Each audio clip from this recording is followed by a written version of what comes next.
MPG standards for car and light-duty trucks. I'm Bobby Likis with 20 facts about ethanol, brought to you by the Renewable Fuels Association.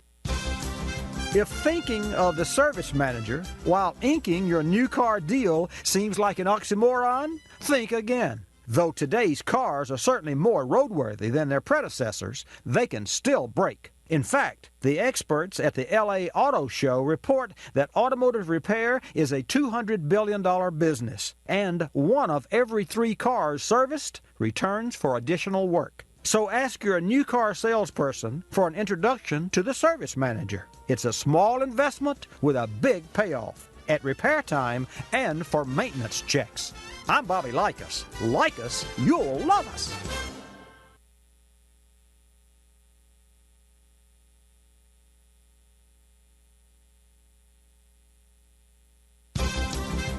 Hi, I'm Bobby Likis with today's Car Clinic Minute. Anyone who's ever parked their car on an incline knows getting parked is just half the job. Getting out of park can be just as challenging. Do you know the trick? When I come back, I'll tell you. I'm Bobby Likis, calling all technicians with 20 facts about ethanol. Grueling testing of E15, or 15% ethanol blended fuel, by the Department of Energy's in a league all its own. 86 vehicles were driven more than 6 million miles. That's 12 round trips to the moon. No discernible difference was found in engine wear between test fuels in model years 2001 and later. I'm Bobby Likis with 20 facts about ethanol, brought to you by the Renewable Fuels Association. Here's how to avoid Heartbreak Hill, ensure your car stays put while it's parked on an incline, and avoid the frustration of a shift lever that just won't budge when you're ready to go. Simply apply the parking brake, then put an automatic transmission in park, or a manual transmission in reverse gear. This puts the weight of the car right where it belongs, on your brakes. And remember, turn your wheels toward downhill curbs and away from uphill curbs. These tips can save you frustration and protect favorite property, your car.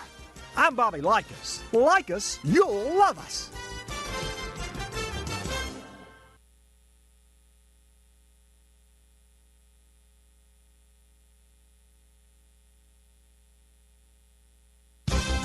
Hi, I'm Bobby Likis with today's Car Clinic Minute. Are you wishing and hoping and dreaming about cars, that is?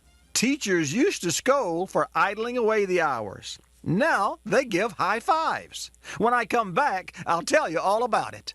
I'm Bobby Likis, calling all technicians with 20 facts about ethanol. From Secretary of the Navy Ray Mabus. Every time the cost of a barrel of oil goes up $1, it costs the U.S. Navy $31 million. But it's costly in more ways than just money. For every 50 convoys of gasoline we bring in, we lose a Marine, killed or wounded.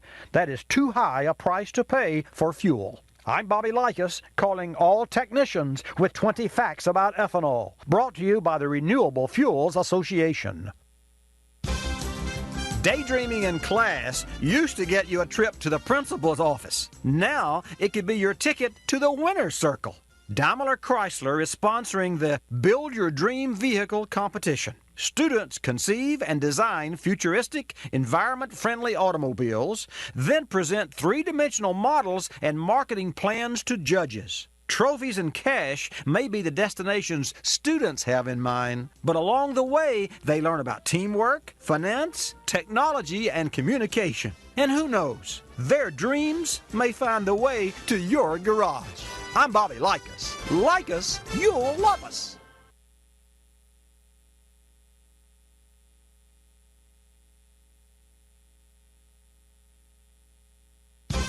Hi, I'm Bobby Likis with today's Car Clinic Minute. Which is more valuable, silver, gold, or platinum? If you're thinking credit cards, platinum may spell power, but for cars, the shine's on silver. When we come back, I'll give you the highlights. I'm Bobby Likis, calling all technicians with 20 facts about ethanol. Ethanol by the numbers. 113, ethanol's octane rating. 45% lower oil import dependency level due to ethanol. 25.3 million tons of greenhouse gas emissions reduced by ethanol's use. 6 million miles traveled in testing E15. 2001 model year and newer light-duty vehicles approved for E15 use. I'm Bobby Likis with 20 facts about ethanol. Drive to ethanolrfa.org.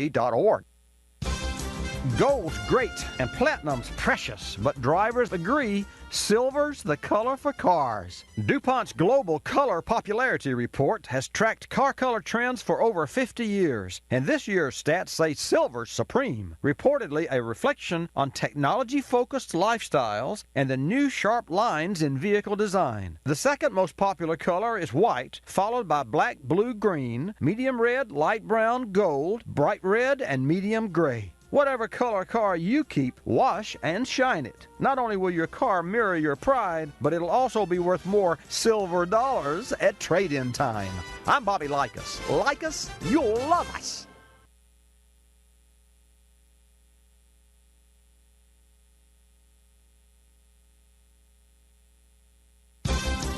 Hi, I'm Bobby Likis with today's Car Clinic Minute. Ever seen elephants fly or cows jump over the moon? If you think those are hallucinations, wait till you hear about some distracted drivers that are really beyond imagination when I come back.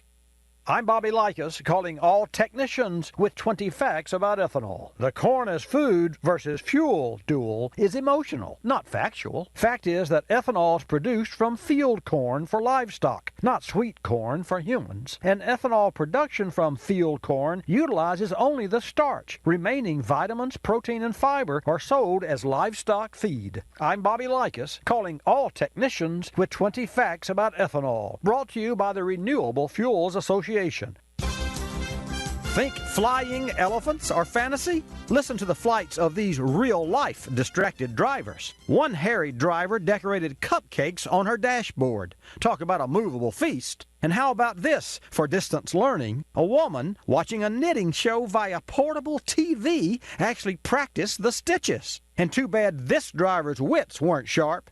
He used pavement as a pencil sharpener by opening his car door and dragging the pencil tip on the road. Well, we've had some fun today, but remember, safe driving's really serious business. I'm Bobby Likis. Like us, you'll love us.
Bobby Likis Car Clinic begins at 6 minutes after the hour.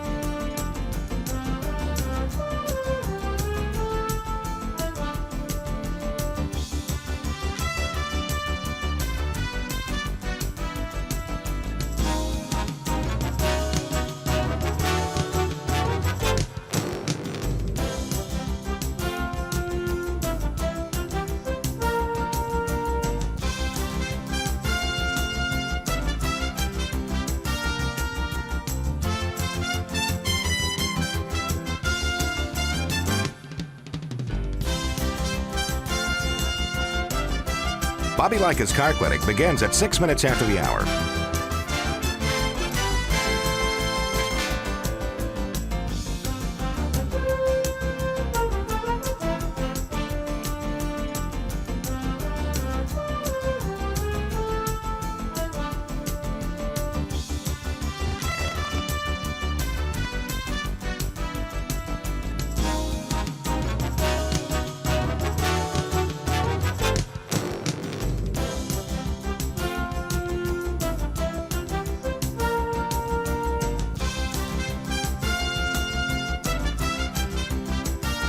Bobby Likis Car Clinic begins at 6 minutes after the hour.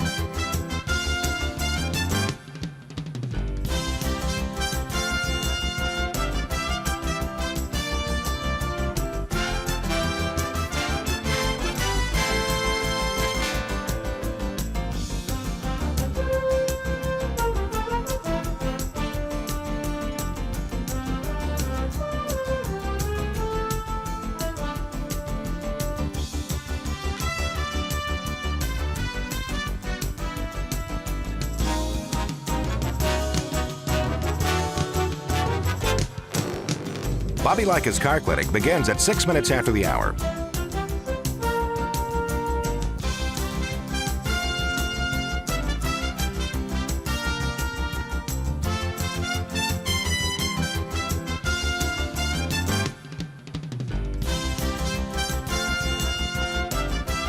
Bobby Likis Car Clinic begins at 6 minutes after the hour. Countdown to 3-minute mark. 5, 4, 3, 2, 1, mark.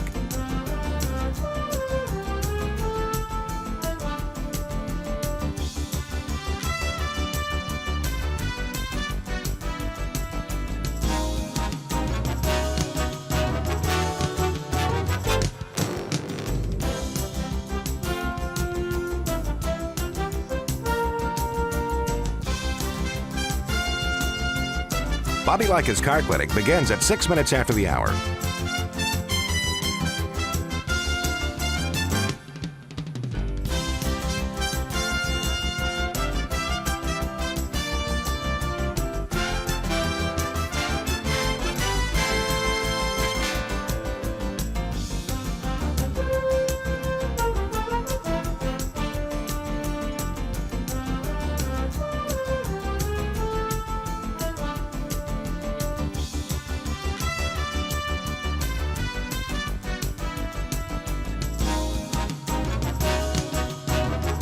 Bobby Likis Car Clinic begins at 6 minutes after the hour.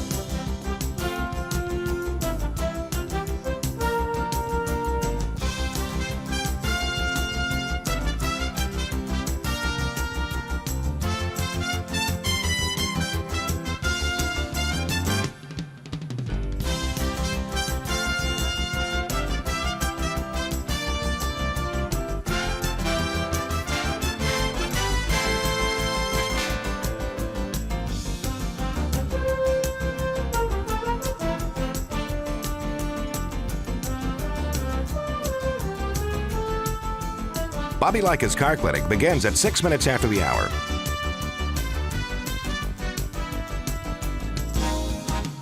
Countdown to 1-minute mark. 5, 4, 3, 2, 1, mark.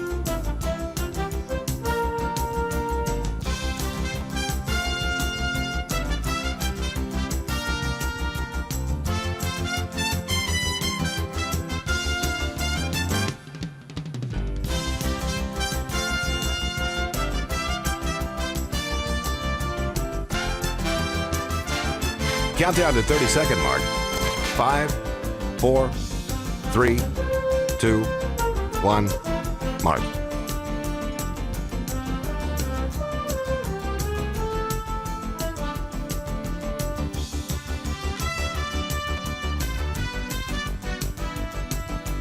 Countdown to 10-second mark. 5, 4, 3, 2, 1, mark.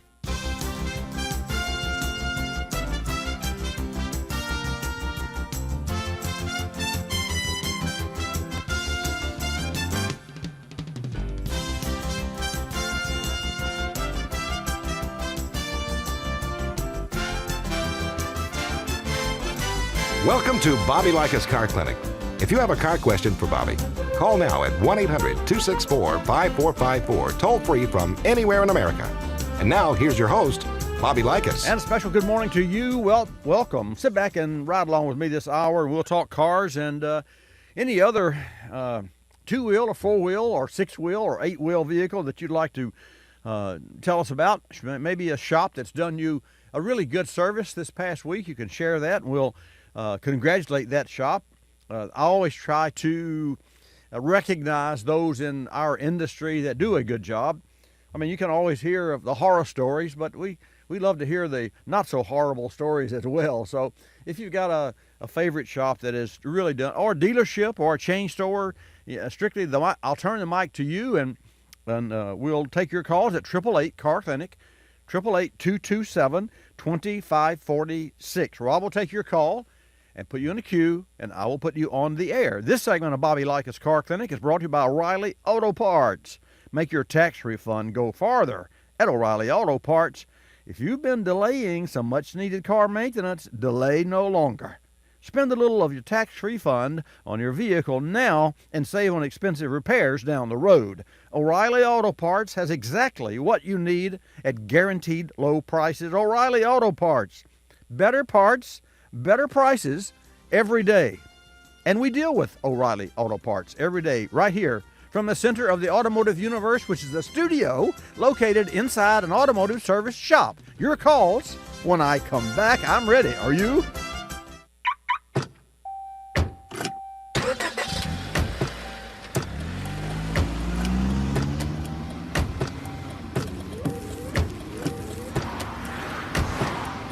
Driving has a rhythm all its own.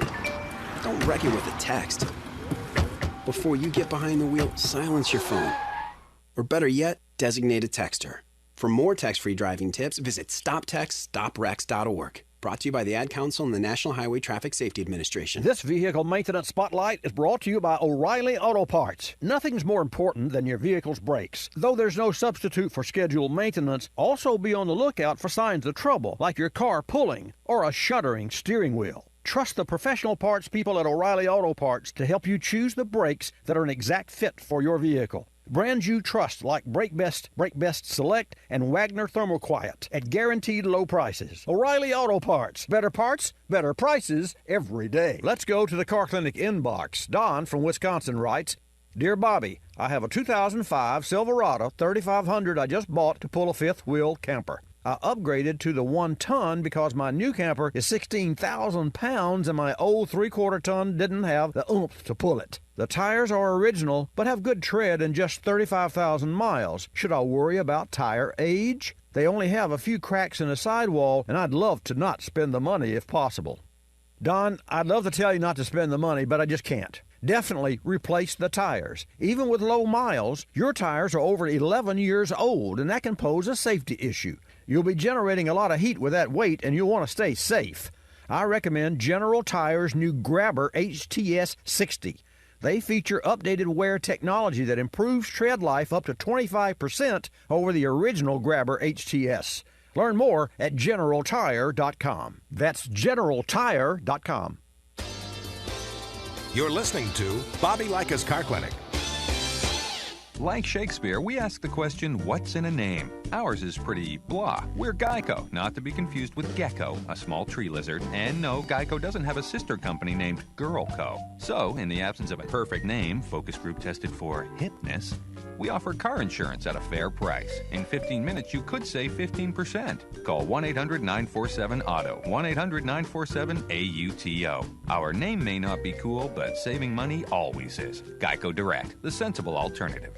Another lending success story from LendingTree.com. I tend to put things off. For example, I put off getting a home equity line of credit for a while. Then one day, when I should have been doing my laundry, I went to LendingTree.com. I filled out one simple form and got 4 offers back within hours. Then I chose the line of credit that was right for me. Who knows? I may even get around to using it someday. When banks compete, you win at LendingTree.com. Equal housing opportunity. For additional information and state license disclosures, please visit our website located at LendingTree.com.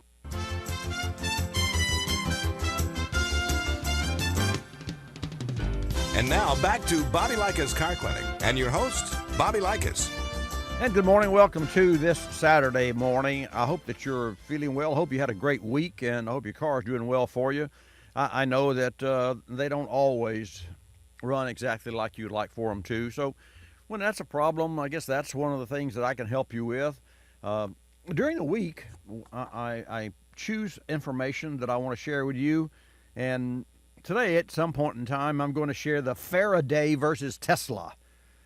This is a very interesting battle, and the battle has already begun, because if you and I were to get into the building of electric cars, we would need first, if we had, let's just say we had all the money that we needed, and it wasn't a question of money, it was a question of team. Just like you want to win a Super Bowl, you have to have that team. So Faraday goes out and finds the team. And I'll just, I'm going to take, let's see, who was up first? Mike. We'll take Mike's call first.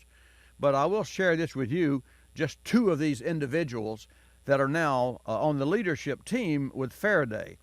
And Faraday's team is currently comprised of more than 600 employees of diverse backgrounds spanning the automotive, technology, energy, aerospace, and design industries. Let me just give you two names, and you'll see the point that I'm trying to make here.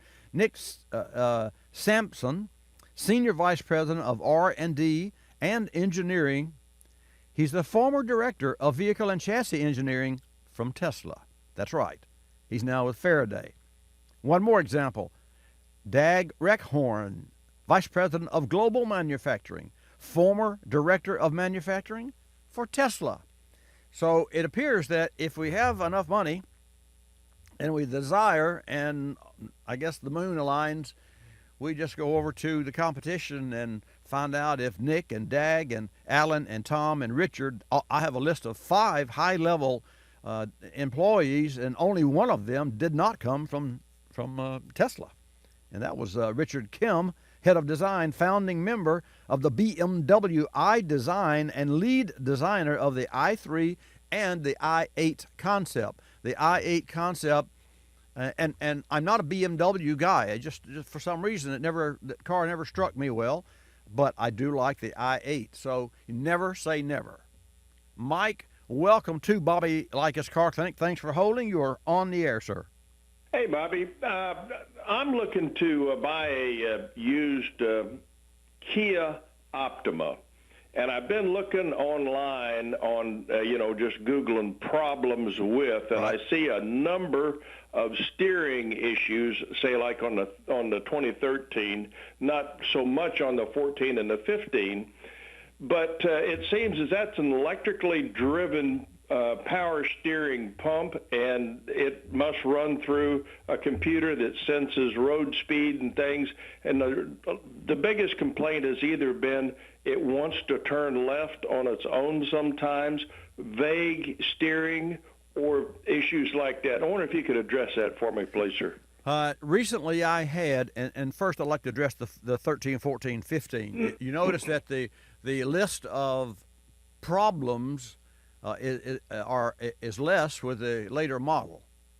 I recently had a producer of a local television station to come out and meet, and we talked, and we created and formatted a program. We're actually on Blab TV now, which is a local, basic local audience broadcast television. That's what Blab stands for. And we started Car Clinic on Blab, so after some 20 years, we've gone back there. And Brennan Beasley, who is my general manager and the leader of the shop, and I co-host that program every Thursday at 6:30 p.m. So the manager there is driving a Lexus, and it's a 2013. It's a really nice car, nothing wrong with it. And she says she's driving it from a dealer, which is one of her clients. And what do I think about it? I said, well, if it were me, I would buy a later model used car with higher miles, which would give you the same price as a 2-year older used car with lower miles, because it is not the miles that causes problems with cars these days. It is the age of and the deterioration of the rubber components. And although 13 hasn't had a lot of time for deterioration, you still will reach, after some 8 to 10 years, you'll reach critical point where weather stripping and shock absorbers and rubber grommets and engine mounts all deteriorate just from heat and use and vibration, because that's what they're there for, to absorb vibration. Having said that, she's going to take my advice and look for a 2015. Now, she may pay the same price for a higher mileage 20, which I believe she will, for 2015 than she does for 2013. So what am I trying to do? Number one, I want her to have the latest technology, and I can assure you a 15 has superior electronics over a 13. In fact, I can almost assure her that a 2015 with a 1000 serial number later model put together at the factory would have an even better upgrade of electronics. It's like buying a new computer. The first thing you do when you take it home is hook it up to the internet and download new drivers. Well, that's almost that way with new cars. So I would say to you to opt for the Optima, no pun intended, to opt for the later or the latest model car that you could get, and you'd be surprised. You may have multiple opportunities there. Somebody may drive one, put 30,000 miles on it. It's a year and a half old, which that's a lot of miles. See, anything over 30,000 starts to get into the higher mileage. 40 is the chokehold, and 50 is the up to your neck. You know, you get 50,000 miles on a car, now you're getting into the used car syndrome, sure enough. So I would look for a 25 to 35,000 mile, 1.5-year-old car, and not worry about anything but taking a look at the front of the car to see how much road miles and how much debris has knocked the paint off the front of the car, because that's what happens on the road. Road chips can't help that. That make sense? Yeah, sure does. Sure does. Thanks a lot, Mike. You're welcome a lot, Mike. Thanks for calling. We'll take a call from Nebraska. Corey, welcome to Bobby Likis Car Clinic. And folks, if you'd like to get in, 888 Car Clinic, 888-227-2546. Again, didn't mean to interrupt there, Corey. Welcome to Bobby Likis Car Clinic. Glad to have you in the house. Thanks, Bobby. Hey, what can I do for you, man? I've got a 2006 Buick Lucerne, and it's been overheating on me. So I took it into the shop, and they did replace a water pump and some seals on the motor. I'm definitely not a car guy, so I appreciate your help this morning.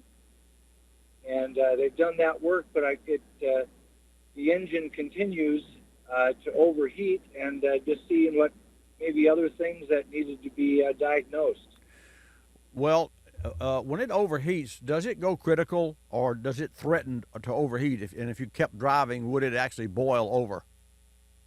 No, yeah, it goes critical if you were to continue to drive it. Well, there's what I'm going to do here is way back up to basics, and I would like for you to ask them to perform an engine block test that will test the head gaskets of the vehicle, because the original problem, if it caused the engine to overheat, let's just say the original problem was a $2 hose. Well, they don't make $2 hoses anymore. Was a $20 hose, and you didn't know any better, and you drove the car, and it got hot enough to lift the head or warp the head, just enough to let exhaust gases that are under pressure, tremendous pressure in the cylinder, to bypass the head gasket, and lo and behold, 100,000ths of an inch away from that head gasket O-ring is the exhaust water jacket, and you get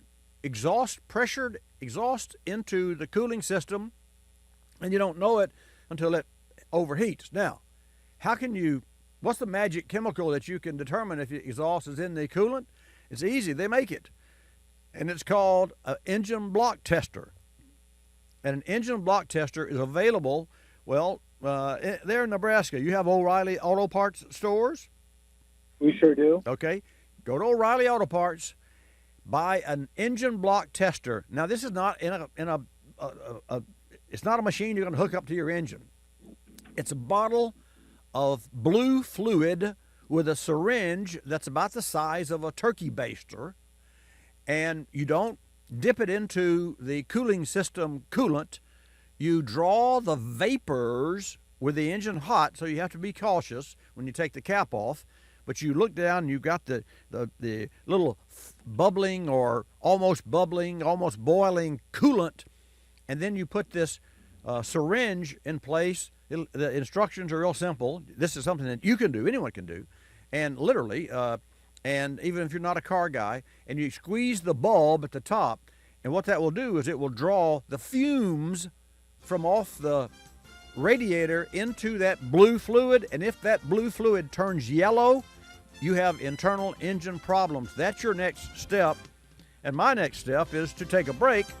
But folks, don't touch your dial. I'll be back. I'm Bobby Likis, calling all technicians with 20 facts about ethanol. We Americans are outspoken when it comes to choice, whether it's menu selections or political elections. So why not at the pump? E15 and E85 provide an American-sourced alternative for vehicle model years 2001 and later and flex fuel vehicles, respectively. Opponents claim that drivers will be confused at the pump. This objection is confusing, as drivers have historically chosen among at least 3 different octanes and diesel. In fact, studies show that Americans do want a choice at the pump by a 3-to-1 margin. In the future, choices will be technology-enabled by innovative blender pumps, which will energize retailers and empower consumers to tailor their fueling options to include the ethanol level best suited to their need. I'm Bobby Likis, calling all technicians with 20 facts about ethanol. Brought to you by the Renewable Fuels Association. Drive to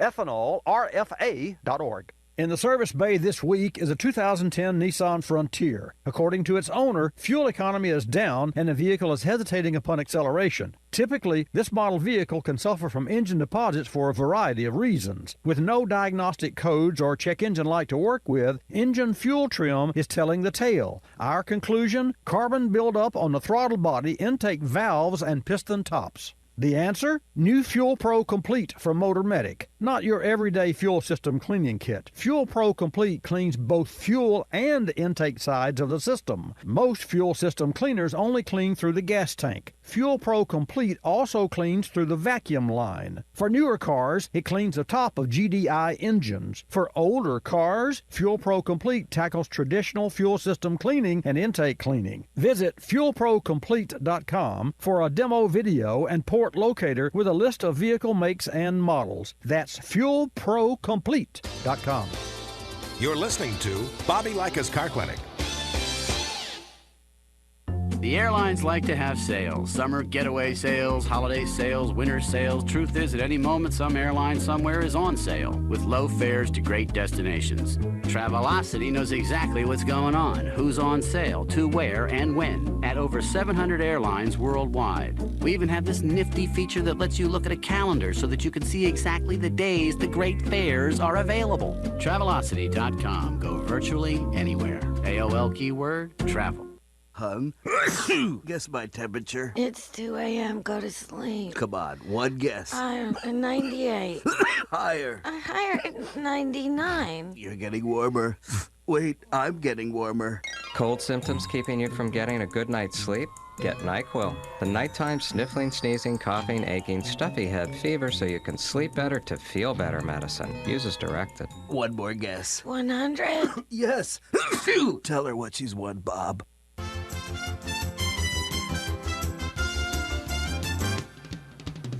And now back to Bobby Likis Car Clinic and your hosts, Bobby Likis. Well, what a great show we're having, and thank you so much for joining in and literally for calling in, regardless of where you are or what kind of car you have, what kind of question. I'll just share this with you. The only dumb car question is the one not asked. So, don't feel like that you have to know the terminology or what have you. All you have to know is that if your car is doing something that you don't like, that it didn't do before, you call me and I'll help you work through that. Not to fix your car, but to guide you so you can go to your local service shop, whether it's an independent or a new car dealership or a chain store, and what? Do what? Communicate. Communicate with, it's like going to a doctor, and if you can only communicate with a doctor. Unfortunately, a lot of times when you leave a doctor's office, it sort of mirrors the automotive service industry, and we try. Gosh, I take that back. Scratch that. We don't try. We don't use the word try. we take every effort to make a communication with our customers and get them involved in their automotive service. And we're doing that more and more and more every day. I'll tell you a story after I take a couple of calls about a lady that reached out to me who lives in St. Pete. And she's called me a couple of times, and she recently had a dilemma with her Mini Cooper, and she asked me what for advice, and it was a good exchange, a great exchange. And then I have another story of a local man and wife that brought their car in, and they had some challenges with the car, and neither of those people really wanted to talk about it. He said, she said, and she said, he said. So we had to work to get them involved, and we did. We did, and so we solved their problem for them.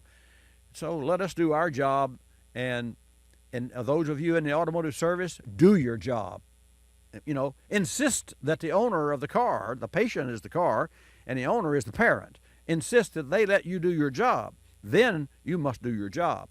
Let's go to Jim in Michigan, the Car Clinic reporter. Jim, good morning. Welcome to Bobby Likis Car Clinic. Glad to have you in the house. Well, glad to be here, Bobby. No other place I'd want to be on a Saturday by starting it here. There you go. There you go. What'd you bring to the table? Well, we're going to start off with the one that's got yellow highlights on it that makes me perhaps announce it better or communicate it better, showing I care to the listener, is about the new generation of the Bolt. The car's range on a full gas tank with a full battery charge is up to 420 miles, up 40 miles from the previous version, and that takes away the worry of a person who buys an all-electric vehicle. You have more of a range to go without worrying about charging up or gassing up. That's why this car is going to be so fantastic. It's rated as a combined 42 miles economy and a combined 106 miles per gallon equivalent weighting. And that is amazing from when they started their first Volt back in 2010. The company dropped the starting price, and now it's down to $34,000, including shipping. And it's $1,000 less money than people were paying before. You mentioned last week on the show that you'd like to get a Tesla for $50,000. I think this is competition for 34, and I think the Tesla is what I stated last year in a report. They will have a car in the same range. Well, I agree. I would like to get a Tesla for the $50,000. I'd like to just see one and see what it would look like, and then drive one. And a dear friend of mine owns one here in town. We've talked about him a couple of times, and the car is really fast. But Kevin, that car was a $100,000 automobile, and that's and Kevin, he rode in the back seat and just drooling.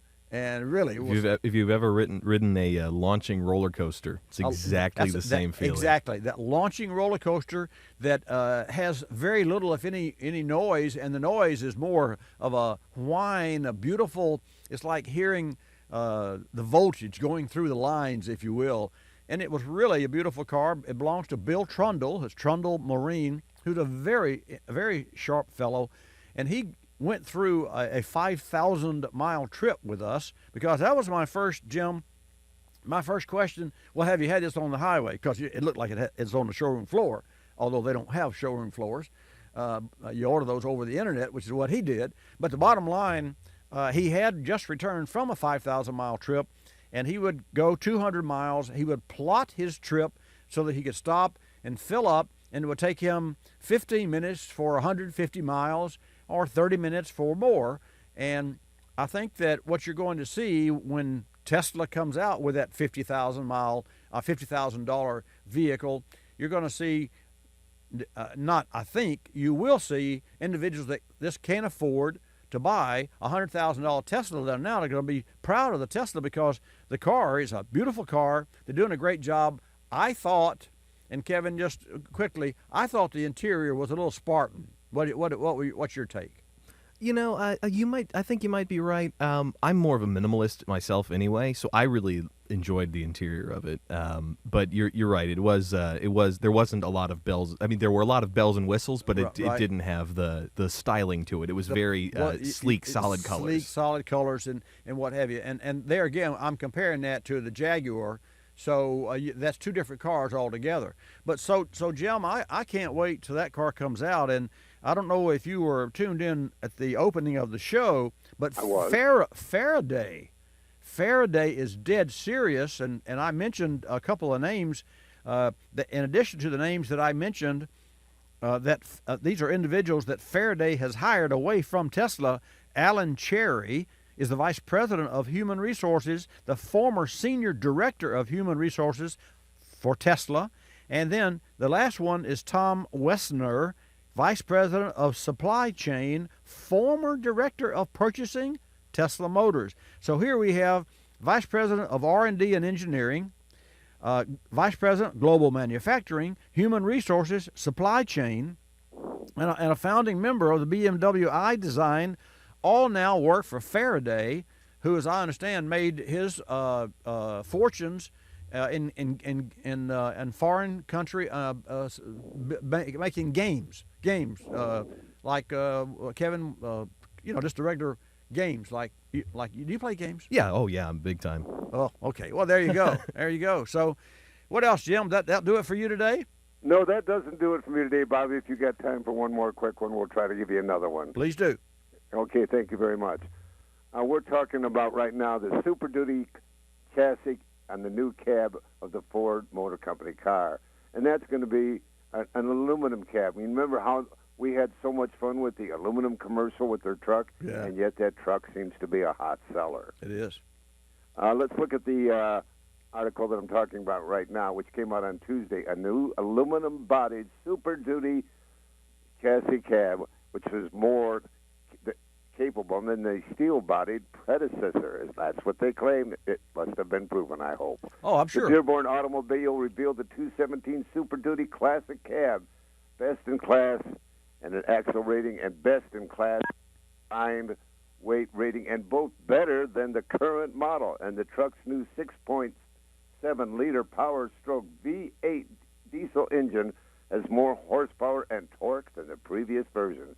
So it's got a lot of get up and go and a lot more safety, and probably go farther with the aluminum cab, and yet the safety they claim that you had with your steel-bodied cab. It could be a hot seller. I believe it. I do believe it. Ford, of course, is leading the way and has for years and years and years.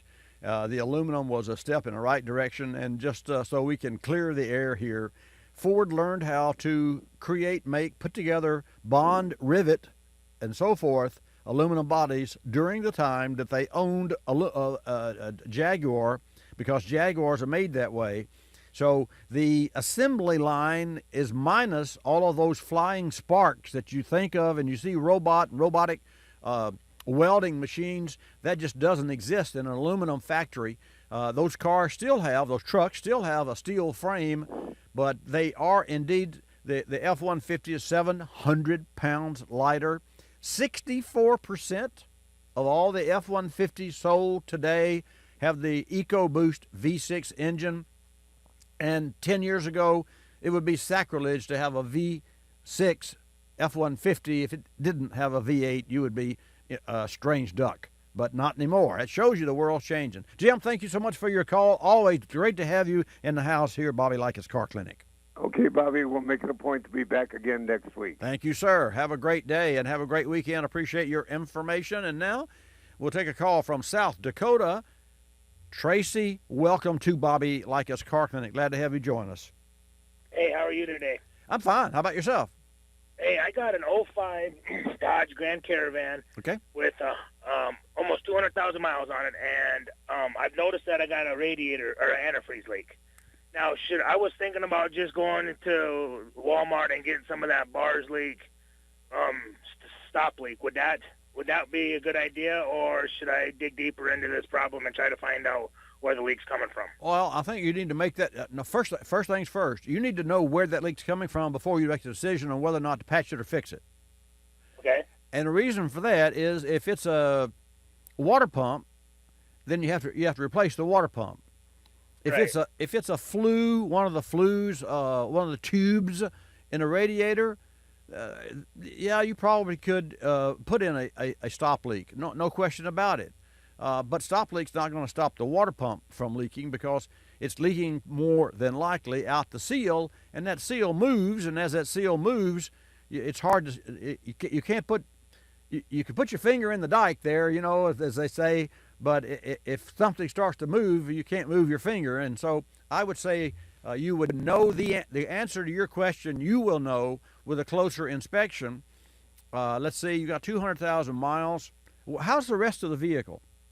The rest of the vehicle's good. I mean, I had to replace the radiator shortly after I bought it because it had a hole in the tank. Yeah. And that was at 110,000 miles. Right. But other than that, I get the oil changed every 3,000 miles, and I check the antifreeze all the time. And well, it's just typical wear and tear. Yeah, here's what I'd like for you to think about, and because I had a 97 Town and Country replaced by a 2001 Town and Country, and the 97 there was nothing wrong with it, but the 2001 had the sliding doors, and I'm a sucker for technology, so I wanted all those sliding doors, and it made me a fantastic vehicle. I kept it for 10 years. We did have a transmission problem with it, but I think yours truly, I won't go into that story, but I think I destroyed that transmission. I know I did. Doing something I shouldn't have been doing with that transmission, with that vehicle. But getting back to the cooling system of the vehicle, if you have to replace the water pump, I don't know if you're where you could write this down, but write this down. Or just remember, you can remember Superman. Well, remember Super Stant. Super Stat. Because Stant makes the Super Stat. When you replace the water pump, you put new coolant in, and you install a Stant Super Stat. And folks, I'll be back with that. History is full of automotive breakthroughs, like Henry Ford's Model T in 1908 and flashing turn signals in 1935. Now, Shell is proud to introduce another automotive breakthrough, Shell V-Power Nitro Plus Premium Gasoline, featuring an innovative additive package with patented technology. Shell V-Power Nitro Plus Premium Gasoline protects against all three main types of engine performance threats: gunk, corrosion, and wear. All gasolines have minimal amounts of cleaning agents required by EPA, but this may not be sufficient to prevent buildup of deposits. Shell V-Power Nitro Plus Premium Gasoline provides unbeatable protection against gunk and corrosion, plus superior protection against wear. Shell V-Power Nitro Plus Premium Gasoline, proven in industry-standard tests and recommended by BMW M Series. Don't give your engine just any premium gasoline. Choose a breakthrough. Choose Shell V-Power Nitro Plus Premium Gasoline. Learn more at shell.com/US. You're listening to Bobby Likis Car Clinic. Waking up can be a chore, but mornings knocking on my front door. Know just what I'll do. Put on a pot of Folgers brew. Mountain grown aroma hits the spot. Helps me give all that I've got. An opportunity to start out smiling and happy. The best part of waking up is Folgers in your cup. I'm privileged to be involved with Capstone Adaptive Learning, formerly known as United Cerebral Palsy, for over 25 years. Since 1953, Capstone has provided quality care programs for persons with developmental disabilities like autism, cerebral palsy, Down syndrome, and intellectual disabilities. Dr. Sherry White with her team are dedicated to Capstone's clients, and 100% of your contributions stay local to serve those in this community. Go to capstoneadaptivelearning.org to see the difference Capstone makes. If you're familiar with the Kulseford section of the newspaper, you probably understand this message quite well. You see, in the Kulseford section, everything gets abbreviated. Consonants, vowels, prepositional phrases, the very building blocks of our language are thrown right out the window. And that makes it difficult when you're trying to sell your car. You've got a limited amount of space to work with, and by the time you abbreviate the description of your car down to a couple of fragmented sentences, it sounds less like a car and more like a Bluck sedan with sniffed like new condition lemals. No wonder more people are selling their cars through eBay Motors. They can post unlimited text and photo descriptions, and with a nationwide marketplace, they're likely to sell it for more. Plus, both parties can be covered by eBay's vehicle protection program. Buyers are happy, sellers are happy, and no one's abbreviating. eBay Motors, a better way to sell your car.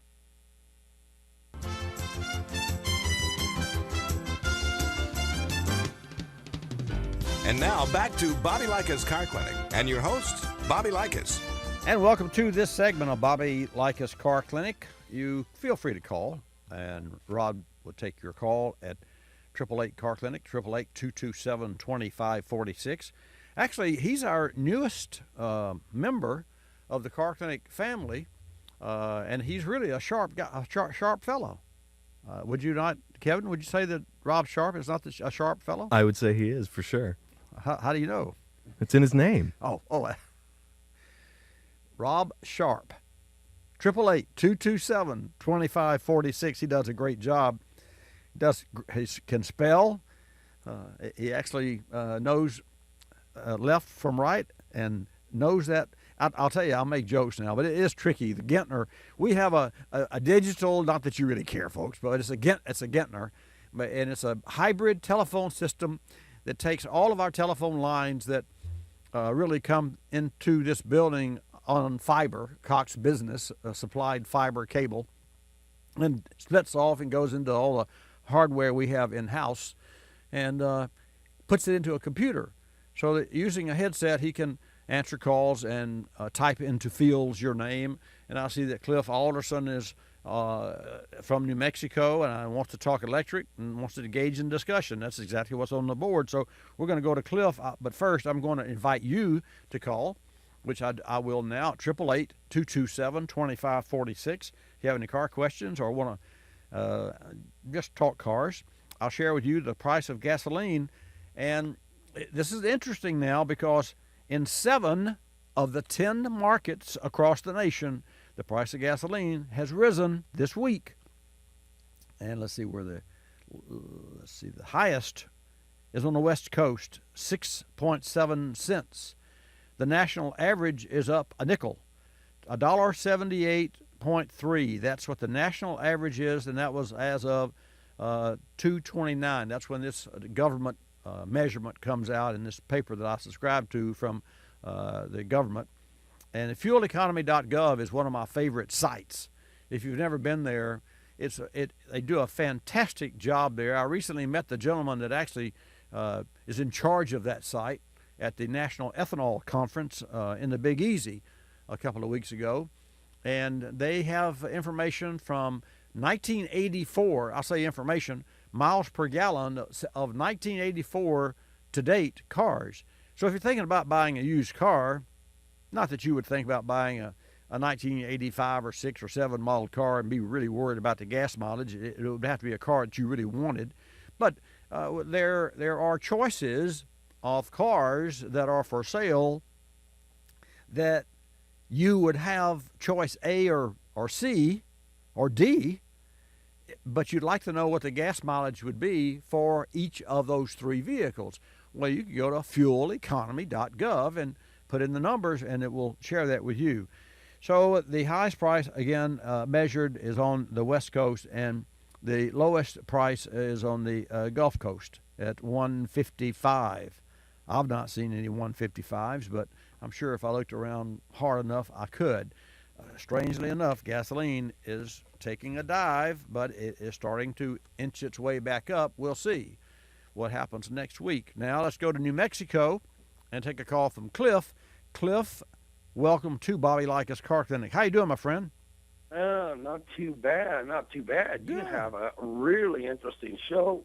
Thank you. This morning, that's what I love to hear is interesting things that are happening now and what's going on in the future, what's going on with Tesla, with Elon Musk, and what he's trying to do, which I think is awesome. He's trying to meet the compatibility with other companies with the same price to bring it down to where people can afford it between 30 and 40 and to see what they can do and to get more car sales. So, thumbs up if that's what he's trying to do, because that's what everybody else is trying to do too in the same realm. Well, I think you're right. And Cliff, I see there are some key points here that we'll just touch on quickly. Number one, he has offered his patented technology to any other company as long as they use it to make competitive cars, EV cars that compete with him. He said, you can use here's how we do it. You can use ours, but you can't use this technology for other things other than to grow the market. So he's trying to grow the market. And then lo and behold, he and Panasonic partner, and they're building that 5 billion gigafactory plant in Nevada, which is about 230 miles from his assembly line. So if you look at his staging area, I know he's done a lot of things in the meantime, but it's like playing chess. If you look at or some other a game that is a thinking game, if you look at some of the actions that this man has taken, and some of the failures and some of the valid points, and then he continues to move along. And if you can put together, now granted, you can pluck any words out of any one's sentences and put a sentence together that they didn't say. I mean, that can be done easily enough. Kevin could take whatever I say and spend 2 hours on it and make me say something I never said. I mean, he could do that. Right. And so you could do the same thing when you look at someone's actions. Having said that, here's Elon Musk building a factory that's making batteries for not only for cars but for homes. And the more batteries he makes, the price will come down because the more batteries will be sold. And the more batteries that are sold, the more the technology grows. And the more the technology grows, the more successful his part of it will be, although he won't own all of it. It makes sense. Right. Yeah. Now, there was two things I had. Okay. One thing is I need to ask you this for safety reasons. We have gas stations about every corner of this country. You know that. I mean, you go somewhere, there's a gas station everywhere. Now, I'm thinking ahead of this that somebody that owns a gas station can come up with some idea and say, hey, I want an electric station with my gas station. Now, I want to ask you, is this really safe, or does that need to be kind of divided away from that gas station if somebody comes up with some wild idea that they're going to get a little more out of their business with this? This is another issue that I kind of see is going to happen as a failure or it's going to happen as a disaster. Now let me wait a minute. Well, let me understand the point. You're saying, do we want gas stations and do we want electric charging stations to be located where a gas station exists? Yes. Okay. That's what I want to know. My answer would be definitely, and here's why. Gas stations make a few pennies off of gas.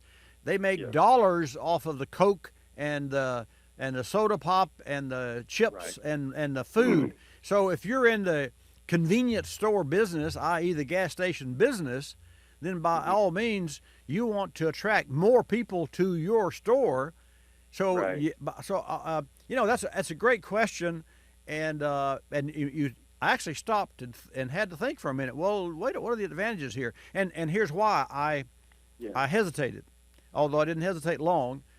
I think we also need, in addition to gas stations that have EV power fill-ups as well as liquid fuel fill-ups, we need to have at movie theaters for sure, and at restaurants for sure, charging stations, and also in downtown underground parking. And that's pretty common for some cities to have charging stations downtown, and then those particular parking spots are saved for electric EV cars. So the answer is all the above, but the mass number of EV stations should be located where there are existing stations, because the infrastructure is already there. You just got to run a 440 line. So the power is already there. You run a 440 line because that's what you have to fill it up in a hurry. Right. See, I knew if I called Bobby, the University of College, I knew I'd get that straight answer from you. Your $5 is in the mail to you, my friend. I have one more for you. Okay, there's been a lot of talk about blind people and electric cars. It's been in the news media for several years. Okay. Now I just thought about something the other day. I said, wow, with cars stopping on their own, is that something to still take a risk at if a blind person's walking across the street, if a car stops and sees that person? Or do we still need something for the car to let that blind person know on the corner if there is a car there? I need your advice, because and you're the best for this one, Bobby, and I know you can come up with something for the United States or the world or whoever's listening out there. Well, I believe that in that case, there years ago when we first when the concept, and I don't mean that when GM killed the EV car, they made the EV car, and so I'm not talking about that. So let's toss that out. But years ago when the early EV cars came out, I actually thought about creating a software that would allow the owner to tune the exhaust sound to make it sound the way he or she would like. And it would be easy enough because I don't know if you know this, Cliff. And folks, Cliff is a blind automotive technician, just for you to know, and a very accomplished one, I might add. So Cliff, there are systems in cars, and GM, I recently interviewed a GM exec that have offsetting noises in the car that stop NVH, noise, vibration, harshness, and so so that technology already exists, but also the American Blind Association, and I'm not sure what that's called. I know there's American Heart Association, but they've also and also for those individuals who are deaf, if you can't hear a car and you start to walk across the street, you could be run over. So I think that the technology would put us into, and then here comes a privacy issue now. You carry an RFID. You have an RFID. You know what an RFID is? RFID. Not quite right now. I'm going to have to read that up. An RFID is a radio frequency identifier device. It's a chip. Okay. It's a chip that they put failed on. that test. Oh wow, that's neat though. Wow, well, so that can. Right. Wow, that is neat. Yeah, you could. In other words, you could put an RFID on every piece of grocery, a little flag, and then you put all your groceries in one basket, and you push the basket through this identifier, and you don't have to check out anything because every part and every parcel that's in the basket, I mean, that's already being done. So and then there are chips in animals where you can find the chip. And then I recently I talked to a customer. Have you seen this little chip called the Tile? I mean, they had I got so many of those things in the mail, in the email, that I thought it was spam. But it's TILE, and they're about the size of a silver dollar, except that they're square, and they're about 120 thousandths thick, like a wafer, and they put on your keys, and they Bluetooth to your phone. And here's how it works. And they're only good for a year, and you can't replace the battery, so you got to buy one every year. So you hook it up to your keys. Granted, as you walk away and leave your keys on the dresser, or your keys fell behind the dresser, and you start to walk out of the room, your phone vibrates, not because it knows where the keys are. It vibrates because it had just lost contact with the keys. Wow. To that end, if you go with someone else and you've driven a block or so, your phone also gives you the GPS location of when it lost contact. So you find it by losing it, or at least you find the general. Does that make sense? Yes, it does. Well, I didn't know that until this week, and I saw one of my customers, because we always, when we take a car in, we always offer to give the keys to the house and all that, because all we need is the car key. And so anyway, I find that very interesting. I've got some more information. Sorry? Yeah, I know that there's something far-fetched out there already now. I heard it last year. There's an organization called DNA.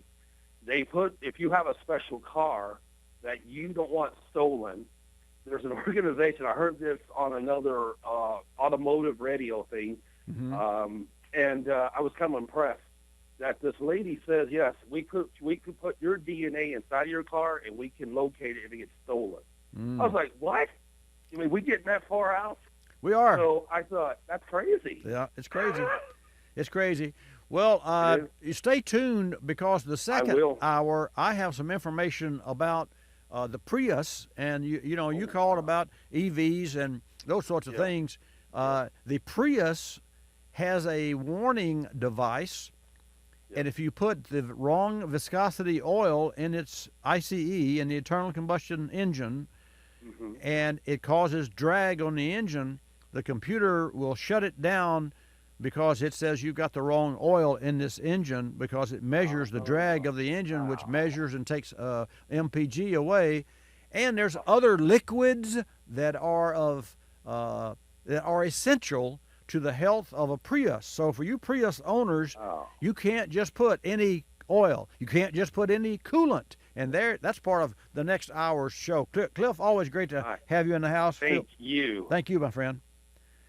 And folks, this is the Toyota Hybrid Maintenance, and my team, and I say my team at Car Clinic Service Pre-Repair, we have 2 master ASE automotive service technicians and 1 ASE automotive service technicians that all attended school this week, and this school that they attended was on EV cars.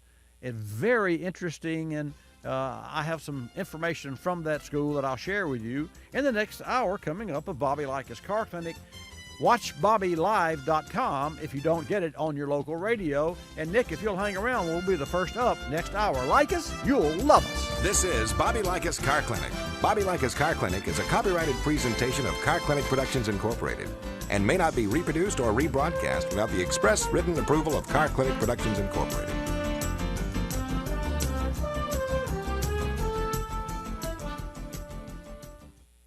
Here's an email from a Car Clinic listener. David writes, "What's the amber light on my dash? It looks like a cork pointing at an angle to a picture on the side of the car.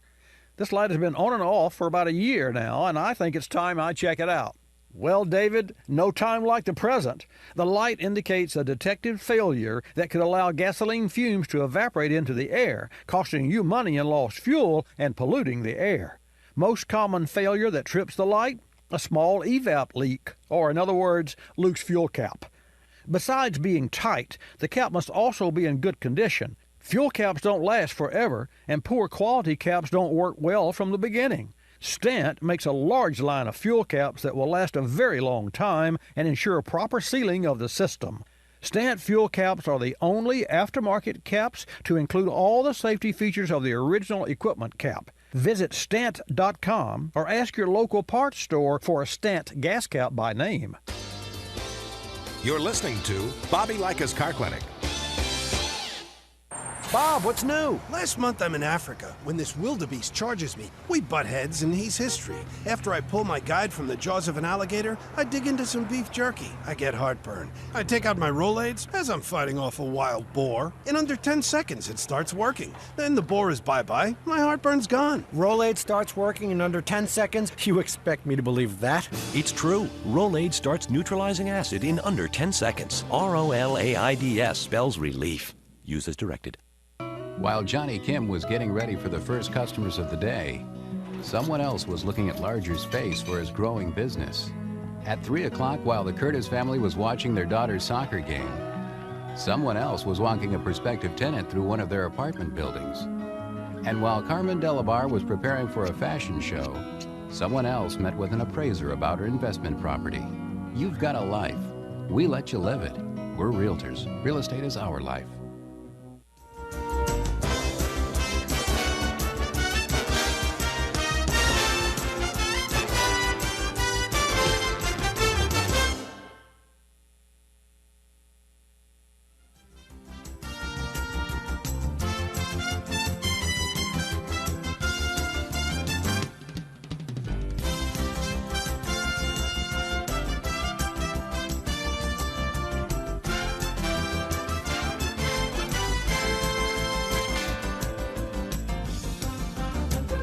Bobby Likis Car Clinic begins at 6 minutes after the hour.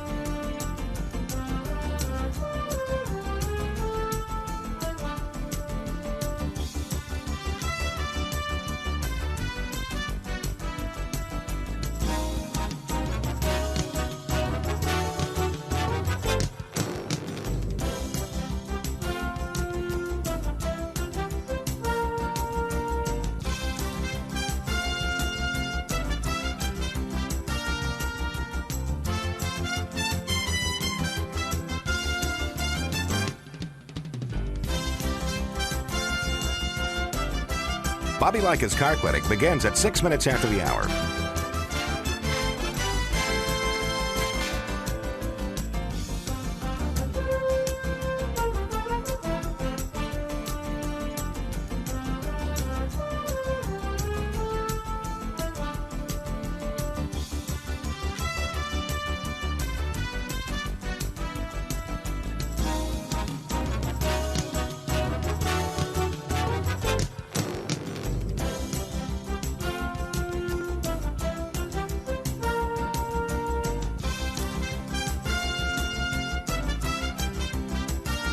Bobby Likis Car Clinic begins at 6 minutes after the hour.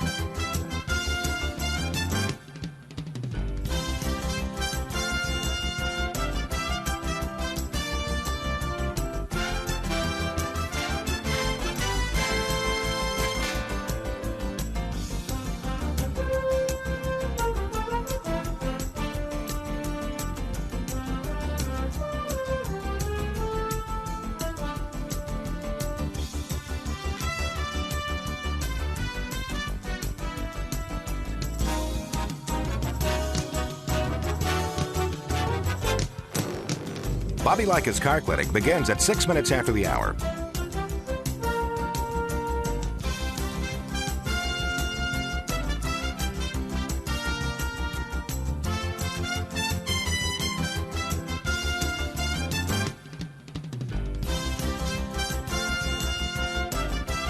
Bobby Likis Car Clinic begins at 6 minutes after the hour. Countdown to 3-minute mark. 5, 4, 3, 2, 1, mark.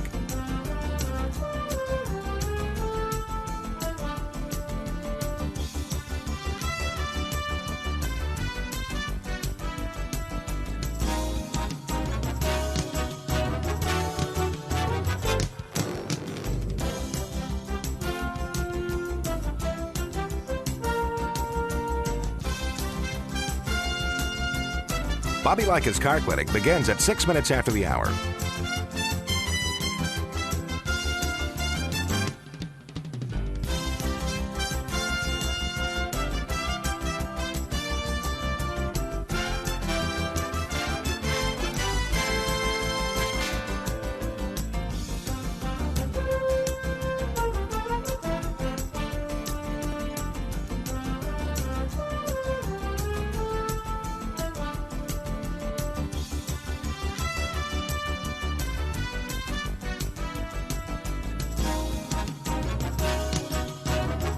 Bobby Likis Car Clinic begins at 6 minutes after the hour.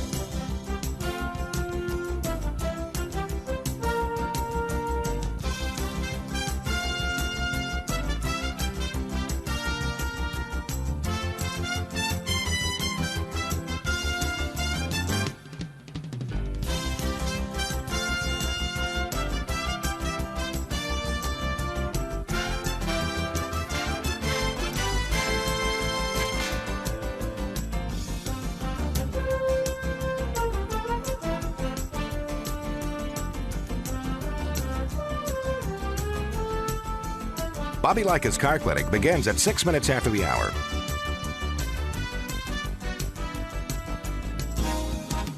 Countdown to 1-minute mark. 5, 4, 3, 2, 1, mark.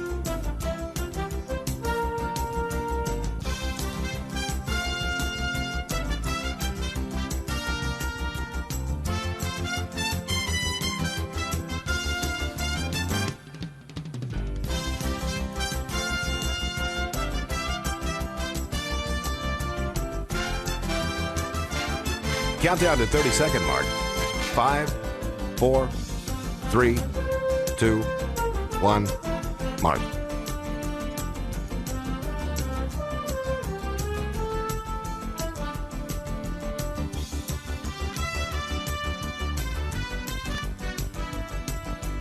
Countdown to 10-second mark. 5, 4, 3, 2, 1, mark.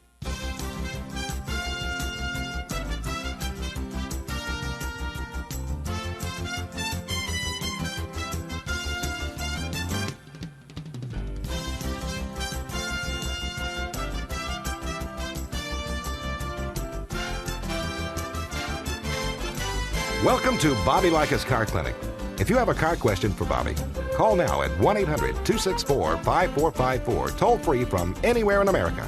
And now, here's your host, Bobby Likis. Thank you, Marty White. We were talking earlier today's hour about EV cars, and as we do every week, we talk about everything from oils to tires to wiper blades to breakdowns to breakups. And I'll tell you, one of the things that's most interesting to me about the industry that I'm in, which is not only the broadcast, global cast industry, and I'll wave to the cameras here on our all-digital system, Watch Bobby Live channel. We can go to Pinterest, which I really invite you to go to Pinterest, and pinterest.com/Bobby Likis.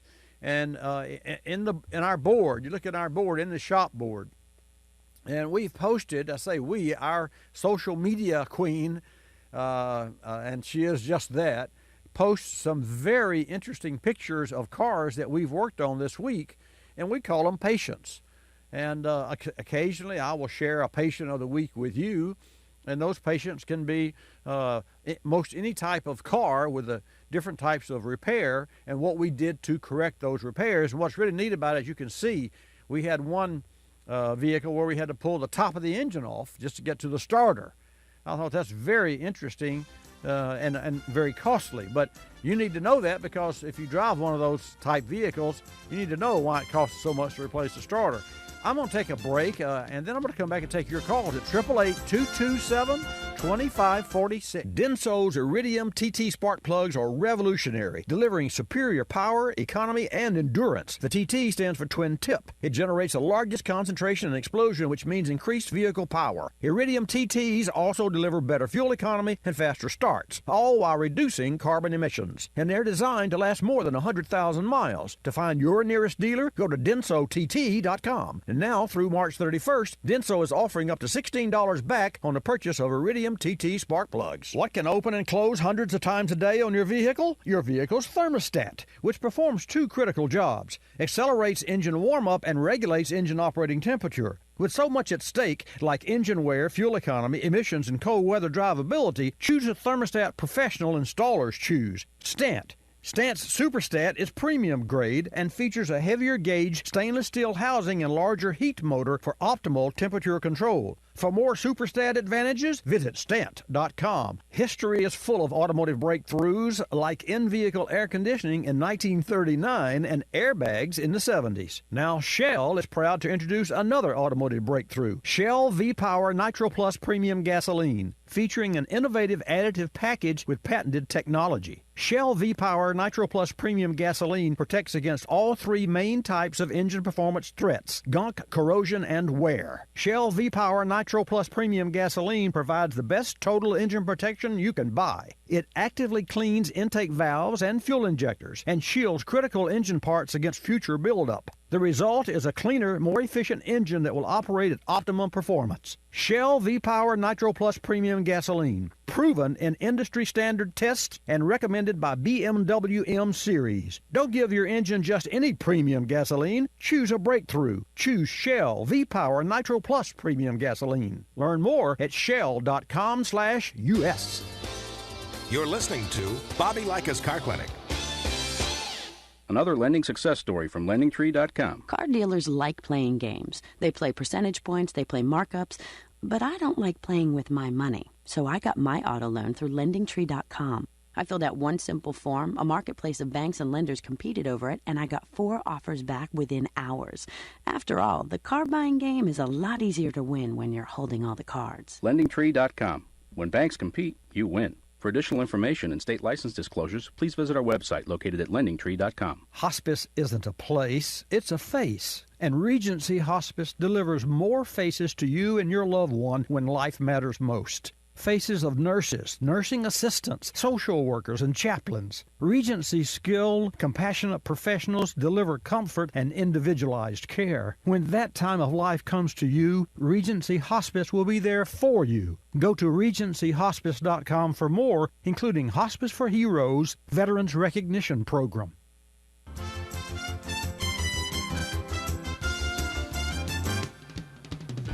And now back to Bobby Likis Car Clinic and your host, Bobby Likis.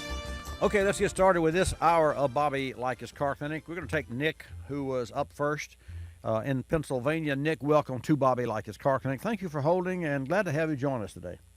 Yeah, how you doing, Bobby? I'm fine. I listened to you when I'm in Daytona on 1150. I really like that racetrack. I just want you to know that. Line of sight is excellent. You got to go. Rub it in, rub it in. I've yet to see the new digs. Well, it's beautiful compared to 1970s when I've been going there for like 30 years with my father, then my wife, and on and on. But, that's amazing. That's amazing. And how I found you was I was sitting in the parking lot, and then I'll get to my problem. In the parking lot, waiting to go into Saturday's race, and I had 1150 on. And I said, boy, this is kind of a cool show. It was like 10 years ago, so I started listening to you. And when I listen to you on the internet, so most of the time when I'm home. Well, thank you for that. I appreciate that. I've been to Daytona. We've actually produced about 12, maybe 13 remote broadcasts from the Daytona. The John Hall Group was one of the primary sponsors of our program there. And then they opened a technology center, and the lieutenant governor came for the grand opening, and we were there, and we provided that's a beautiful building that has 300. The atrium is huge, and it's maybe 300 feet deep and 150 feet wide. It's like a football field enclosed, and so many lands you've never seen in your life. And I call him Hal because at the very back of this atrium, when you walk in, there are staircases on the left and right. In the center, there's a glass. It's like think of a huge elevator inside say a Hyatt hotel. Right. Except it's not an elevator, and it's about 8 times wider than a glass elevator. But inside that arena, let's call it, that glass enclosure, are all the computers for the whole campus, and it was quite fascinating. I was always fascinated, and somehow or other, through a lot of effort, Volusia County and Flagler County came together with a $34 million project and built this 160,000 square foot school, of which 60,000 was earmarked for automotive. And that's where John Hall came in. That's where I came in and went down during the construction. And it was just and I've always been enamored by that whole area down there. So thanks for sharing your story. And I've yet to see the new track. I will say this, and folks, I know we have Joe from New York. And Joe, I want you to stay in there because I want your comments on the gas and electric stations. But understand this. During the 3 years of construction of the $400 million Daytona Rising project that the Daytona International Speedway went through, they used 1/10 of all of the steel made that year in the United States. 1/10 of all the steel, and the stadium is 0.9 miles long. Therefore, because it's almost a mile, there's a 7-inch curvature of the earth that had to be compensated and built for when you start put concrete and steel together. And I could go on and on and on, but what I remember, Joey Chitwood III, who is the president, says, Bobby, here's what's really cool. You go to the top level, and they have commercial elevators that they take cars up there for show and tells, but you can go to the top level, and you can see over the back straight away, and you can see the airport, and you can see the Gulf, not the Gulf, the ocean. But here's what's more important. The most steps you have to walk to reach any highest seat at the new Daytona Speedway are 20. I believe that. You're 20. right. I sit on level 3. Level 3. Well, you're one down from the toppest. Well, let's talk about your Jeep. All right. I have a 2014 Jeep. I drove it to Daytona, drove it back. My wife likes it. I like it a lot. But the problem is, it started about after 10,000 miles. When you shift through gears, first, second, third, right, fifth, and it shows real good because it goes above 2,000, 22, maybe 2,000 RPM. Mm-hmm. But then when you slow down because you got in traffic, sure, pulled off the traffic, atrocious. Or you're on a rural road, you're only going 25, 26 miles an hour. It starts to shudder because the RPMs are below 1,500 RPM. Right. and it starts to go, brr, brr, brr, makes a vibration. Right. So they did a download of all the software. So I drove half a mile home, and it had no power at all. So I turned around, took it right back. They did another download. The power came back. Didn't fix the problem. Mm-hmm. And they changed the manual. They changed the valve body in the car. Ah. So it proves that there's something wrong because I got paperwork saying they changed the valve body. Right. About 18, 19,000 RPM. Now the guy, he's nice, and the guy writes you up, says to me, well, there's nothing on the program that says what's wrong. Nothing's nothing comes up on their computer. The scanner. There's no code. Zero. Right. I said, but that doesn't fix my problem because the technician felt it. I felt it. I'm ready to go in and talk to the owner soon because I'm getting upset at that. Right. The car runs great. It runs 960 miles from Philadelphia to Daytona. And the only time you notice is when you get off, go slow. That 12, 13, 1400 RPM range. Right. Once in a while, you do notice it higher. And when it's cool out, you notice it more. So I told them to disconnect the torque converter. They kind of laughed at me. What the hell are you talking about? Excuse my language. Well, here's the challenge. So what you're saying is everybody's been congenial and done their jobs, but you still have this problem with a judder in the transmission. Yeah, it reminds me of a torque converter shutting in the old Ford yeah, where they clutched it, and you put the fluid in, but you can't put that stuff in anymore. Sounds just very similar to that when you're running over rumble strips. I got you. Well, and it sounds that they have already updated the programming, and in fact, so much so that they not only upgraded it, they went back and changed it back, and they've also changed the valve body, a solenoid assembly. But you know what? And if it were mine, and I had, and what they did is correct. We do that all the time. I mean, we actually upgraded our facility to fiber, and so you and I are talking via fiber. We're coming to you through Westwood One satellite, and you and I are talking through fiber through Cox Business, and our whole facility is used as fiber for, number one, a solid connection on our broadcast, globalcast, videocast that we're all videocasting right now, and number two, on exactly what you're talking about with regard to upgrading our customers' cars, because otherwise we've actually hooked up a computer to an OEM, to a car maker's mainframe, to download the program, and it took overnight, or it took 5 hours to download the program. That doesn't work. So here's the bottom. It works, but I mean it's just so inconvenient, and that's why we went to fiber, because it was quite an investment. Having said that, I'm going to jump out of the box here and say if it were my Jeep, I'd change the fluid. It's in the transmission to a different fluid, and I would go with a compatible fluid, but a synthetic fluid that is compatible with the factory fluid, because the car is still under the factory warranty. So that's what I would do, because you've already done all the others. So right, they changed the valve body. They did the software. Right. They must have had a problem with the software because the car ran like a four-cylinder. Well, that's typical. Not just transmission.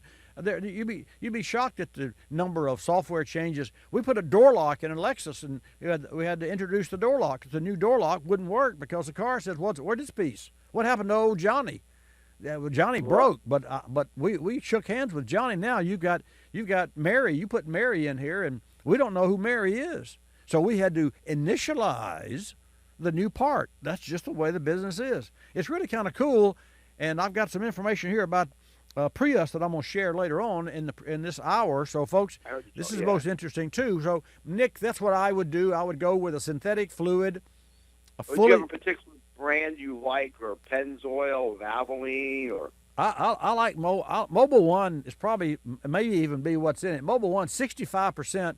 Not percent, 65 lines of automobiles come from the factory with Mobile One in the engine. I would use the fully synthetic Mobile One transmission fluid in your vehicle, but you just make sure that you go to a shop that has a machine that can separate the old from the new. You don't use a turkey baster to change fluids and transmissions anymore. I know. Yeah. You have to go to the only ones that have them are unfortunately, I don't like these. I guess the ones that change the oil in 20 minutes. No. Let me give you a website, and you call and you talk to a person head on. You want to go to an ASC certified shop. Okay, you got something to write with? Yes, I do. Okay. ASE Shop. ASAshop.org. .org. Okay. Yes. ASE. Shop. Yeah, that's the Automotive Service Association, of which I am a member and have been for many, many years. And the ASAshop.org will give you, in your Pennsylvania, you put in 5 miles, 10 miles, there'll be 5 or 6 shops that pop up. You pick up the phone and tell them that you would like them to install the Mobile One synthetic, and do they have the equipment, the machinery that automatically exchanges that fluid, 98% of that fluid. Then you'll know if you're talking to the right person. And folks, I'll take your calls after this commercial break. Your car and your life have a lot of moving parts, and your car's battery is what keeps it all going. Here's something to keep in mind. While all batteries may look the same on the outside, it's what's inside that matters. So be sure to choose a battery with power frame technology inside. It's stronger, more durable, and keeps you going longer. That means you can count on a battery with power frame to be there start after start. Here's another reason to feel good about choosing a battery with power frame inside. It's manufactured using the latest sustainable processes. You're moving fast, and you don't want anything to slow you down, especially an unreliable battery. So the next time you need to replace your car's battery, make sure you choose one with power frame technology inside. Look for power frame on the outside and know there's true strength on the inside.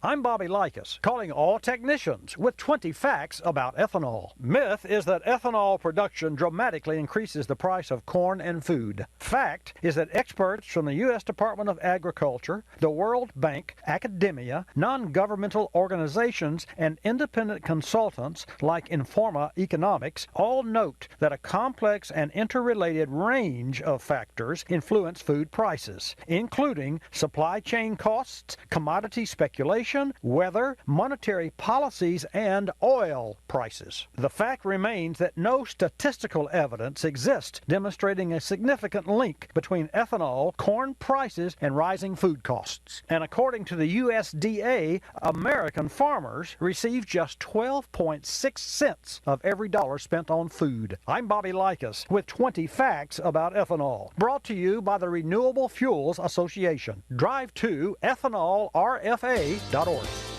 You're listening to Bobby Likis Car Clinic. Telephone tip from Geico Auto Insurance. When calling Geico to switch your car insurance, you will not need acetaminophen, naproxen, indomethacin, ibuprofen, a cold compress, an on-call acupuncturist, or any other pain remedy.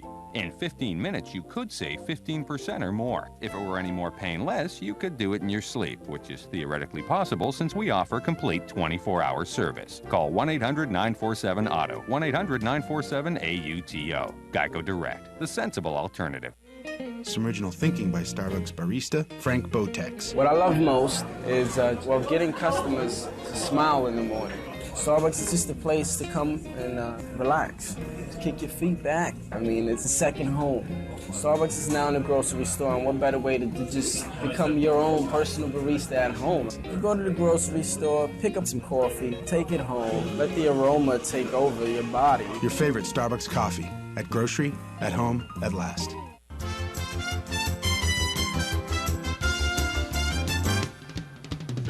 And now back to Bobby Likis Car Clinic and your host, Bobby Likis. And welcome back to this segment of Bobby Likis Car Clinic. Thanks for tuning in today. We're going to move along because we have a phone. Banks are full. We'll take Joe's call from New York. Joe, thank you for your patience. You've been there quite a while. Welcome to Bobby Likis Car Clinic. Well, good morning, Bobby, from, believe it or not, sunny and beautiful New York. Yay! Great up here. Well, that's my kind of day. I should drop in. Well, you're welcome anytime. I'd like to make a comment or two about EV cars, recharging, and gas stations. First, I'll preface it with I spent many decades in the electrical trade, industrial, residential, commercial, and I'll tell you, anywhere there are the chances of flammable vapors or liquid presence, that is the most highly regulated part of the electrical trade. I mean, the instructors are really tough on that. The minimum to go by is a national electrical code. Now, that's the minimum. On top of that, you have local codes, you have state codes, and the toughest of all, your insurance carrier. Now, what it's all based on, no matter whose code it is vapor density. Okay, an enclosed area, that is the highest amount or highest possible location that you could have vapor density.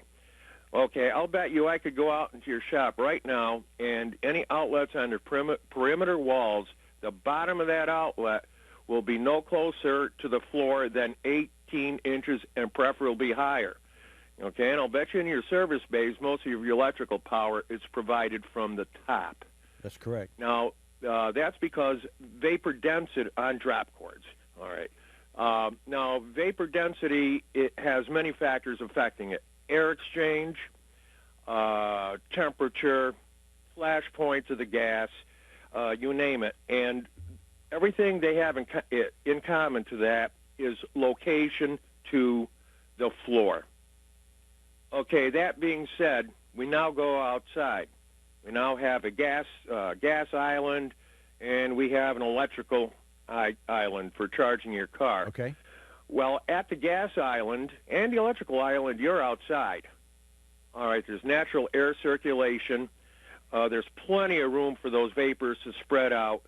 So the chances of an electrical problem in a car igniting gasoline vapors are negligible. Now, if you want to take it to a practical point of view, you have engines running, electrical systems, ignition systems aren't exactly perfect. You're going to get flashovers. Yes. There have been fires at islands, but that's been from static discharges right at the car itself. So if you take everything involved, you know, the chances of charging an EV car causing a problem with gasoline vapors is, or even, you know, pure ethanol are negligible out of doors, and the odds of anything happening increase with distance. So I really can't foresee a problem. Well, I thank you for sharing that, and so let me understand, because I was looking at that facility from a business model, because if it did not make good business sense where there could be profit made, it would not survive, it being that business model. And so I was thinking to myself, the gas, I mean, I don't know what stations make out of gasoline, 2 cents a gallon or whatever. I've often wondered what happens when you pump 1,000 gallons of gas and you've made $200 and somebody drives off and doesn't pay, you know, that happens. It doesn't happen in our neighborhood often, but it does happen. But now with the advent of cameras, of course, it's not as easy as it was before. But having said that, it appears to me, and we know that the banana that I pick up when I go in to get a quart of milk at a convenience store, I fill up my gas tank. All of those things have to do with that business model making money, and I don't mind paying a little extra for the quart of milk because I don't want to drive 2 miles down to the Publix. I want to go to the local gas store, fill up my car with gas, get a quart of milk, and go home. Now, having said that, I've given that thought. Okay. I've given that thought, Bobby. Okay. It all boils down to time. You're not going to charge an automotive battery and the time it takes to go inside and get a quart of milk. So if you have a location where, for example, next to a highway where people need to pull off, use a restroom, get a sandwich or something where they're going to sit down for maybe 20 minutes to a half an hour, that would be prime. I can't see how you would lose once electric vehicles take off. Okay. Well, in fact, Bill Trundle, the gentleman that took me and my vice president for a ride, and also Kevin, young Kevin in there, who is smiling now, and his vehicle took that 5,000-mile journey, and he plotted his course so that he could, every 200 miles, stop. And he said, I had no range anxiety whatsoever. He said the car ran beautifully, and he said I stopped and I got fuel. But he knew before he left the Gulf Coast of Florida, and I don't know where he went, but he went 5,000-mile round trip. But he knew exactly where to stop, and it was never a problem. It was, in fact, it was kind of a fun. It was part of his planning. And so I really, truly believe, like you said, once the EVs take off, and with gasoline at what I said it was $1, it's $1.50. Well, let's see what the national average, $1.78 national average. The biggest challenge I think, Joe, we have right now is the low price of gasoline. But you know, the price of crude is contrived, and so we won't have these low prices forever. They will actually go back up, and quite candidly, a $3 or $4 per gallon price on gasoline would be good for the development of alternative fuels, alternative vehicles, EVs. I mean, they run the whole gamut. So I think there's a lot of, I really sincerely believe there's a lot of jockeying for position going on globally, way above my pay grade, that are creating these low prices so that the smaller guys can be driven out of business. What's your take on that? Well, no matter what your pay grade is, if you've been on a planet long enough since about 1972, we've all been stung a number of times. Yes. All right, the prices go up, the cars get more efficient.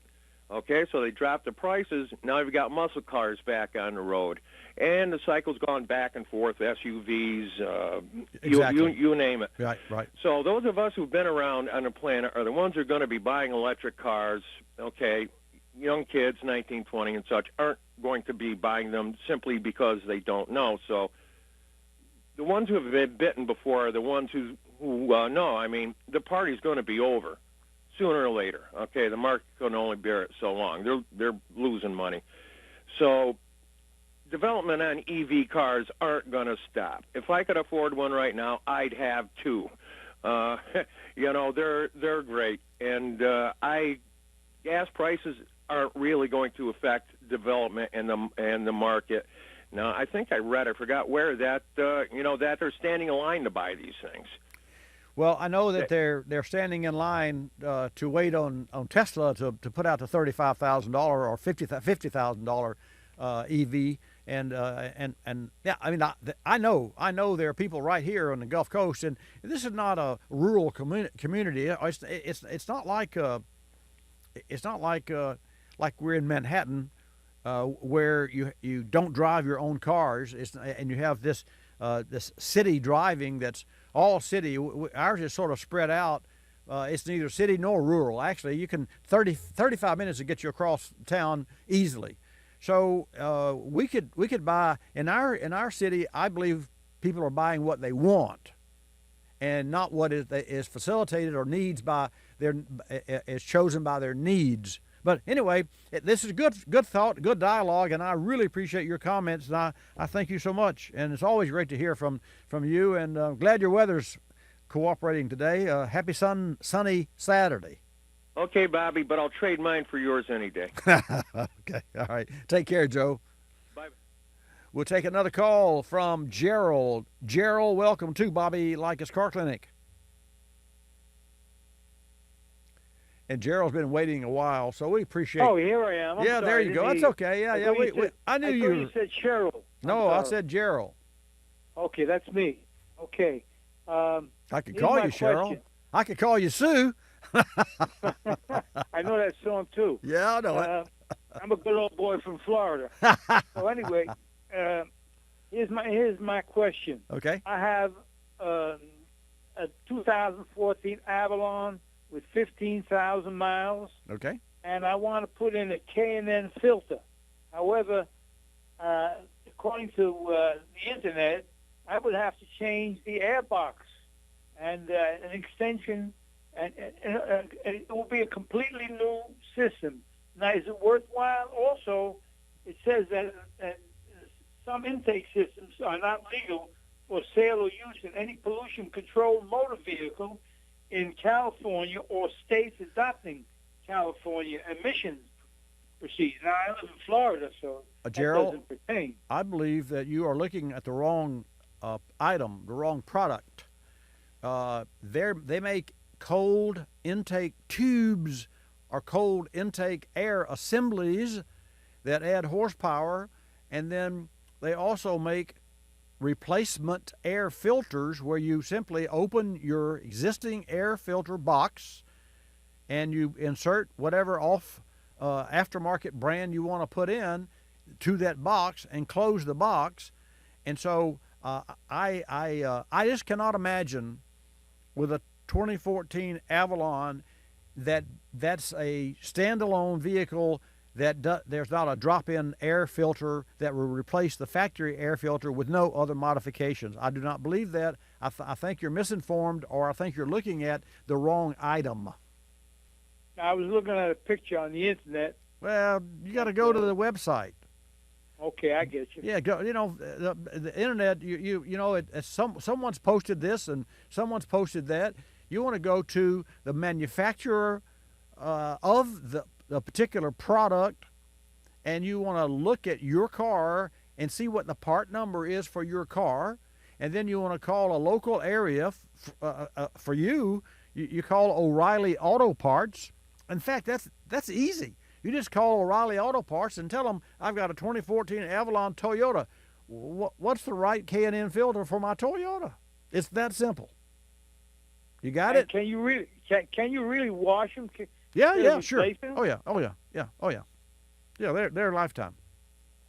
And what do you do? Just submerge them in water? No, you just wash them with a hose and you kind of shake them out and you let them air dry, and then you recharge them with a charger. But all those instructions are online at the filter housing at the brand manufacturer.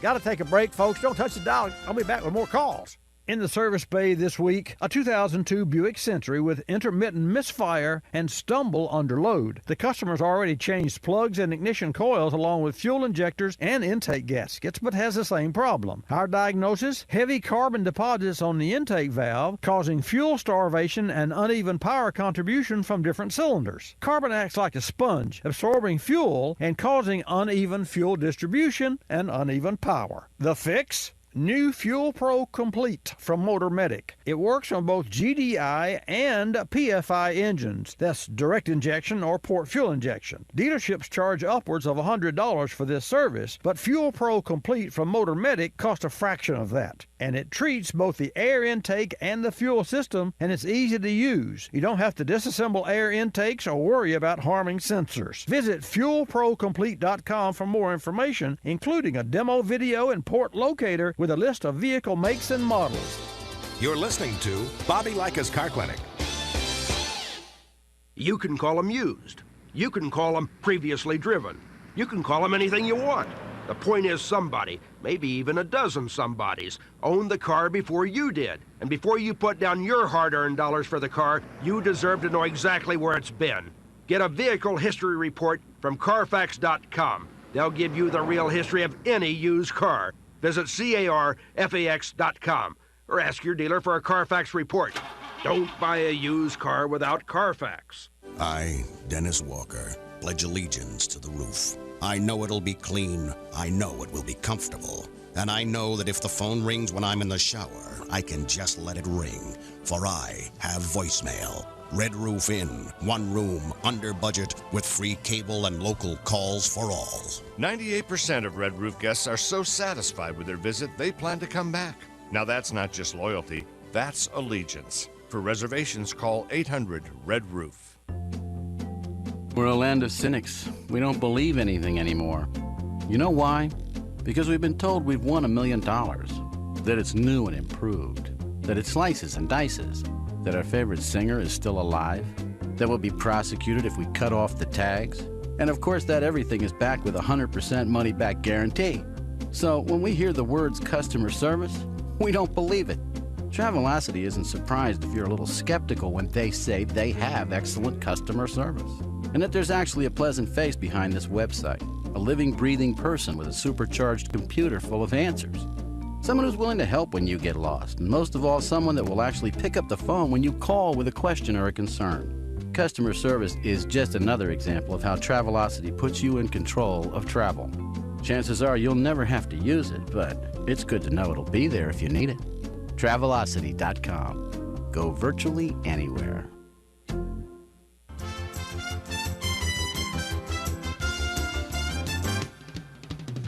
And now back to Bobby Likis Car Clinic and your host, Bobby Likis. And welcome back to this segment of Bobby Likis Car Clinic. We'll go right back to the phones. 888 Car Clinic is the number for you to call. 888-227-2546. I'll try to move it along. The longest in the queue would be Mike. So let's take a call from South Dakota. Mike, welcome to Bobby Likis Car Clinic. Thank you for holding. You betcha. Thanks so much for having me on today. Say a quick question for you. Okay. I own my 2011 Chevrolet Tahoe, and that's a great feeling. And put about 30,000 miles a year on, driving here and there, vacations, kids, activities, etc. So at about 117,000 miles right now, I was just curious. The body's good. Maintain it all the time. Do you think there's a cost benefit to replacing an engine and a transmission rather than buying a new car outright? Why does it need a new transmission and engine? If I want to keep it another 2 to 3 years and I'm just putting a ton of miles on, I was just wondering if there's ever a good cost benefit to do that at some point. Absolutely. If you don't want a car payment. Absolutely. Okay. We just, and in fact, to that end, just this week I had a Denali in here, an 05 Denali. Same engine that you have. I don't know if you have a 6.0, but that's what it had, but it's the same design. Okay. And it had a low cold oil pressure problem, which is common, by the way. And we have learned through our due diligence what causes that. And a gentleman brought this vehicle in. We removed the pan. We also had to remove the front differential because it's four-wheel drive Denali to gain access to the pan. And we put a new oil pickup tube and the O-ring that causes it to suck air, and as a result, that fixed an oil pressure problem. Prior to that, we had a lady from North Carolina, I believe, visiting, who had 200,000 miles on her Tahoe, like yours. And at 200,000 miles, the dealer in her hometown had replaced the oil sender unit for oil pressure. And she went to the local dealer here, and they said, well, it's not the oil sender. It's already been replaced. You need a new engine because you have 200,000 miles. And I could see where they would draw the conclusion. Anyway, she was visiting friends, brought it to us. We ran tests on the oil pressure, and the oil pressure and the sound of the engine, Mike, was so outstanding that we couldn't believe it needed an engine. So we pulled the pan, and lo and behold, not only did we replace the oil pickup tube and the O-ring that causes this problem, but we removed the oil sender switch, and under the oil sender switch, but very hard to get to, you cannot see it. You have to use a pick like they use when you have your teeth cleaned, a little curly cue. I'm sure there's a name for it. You have to pluck that oil screen out of the galley that feeds oil to the top of the engine. And I talked personally with a parts counterman who is a good friend of ours at the local Chevrolet dealership. And he said, Bobby, we lose more lifters and more top ends of engines when GM put this oil filter inside the engine in the oil galley, which should have never been done, and people don't know it's there, and it blocks oil, and it's there to protect the roller lifters, and this is especially on those engines that have the cylinder deactivation.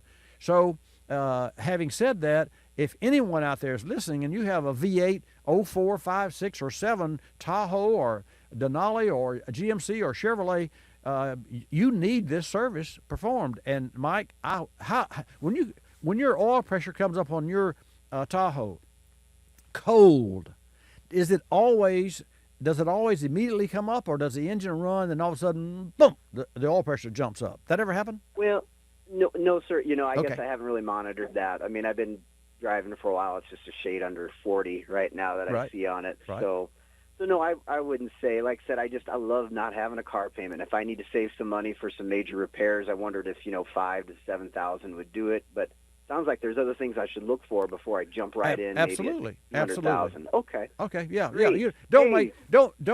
Here's what I would suggest. Don't put in your mind that there's going to come a day where this truck that you're driving is going to roll over and die.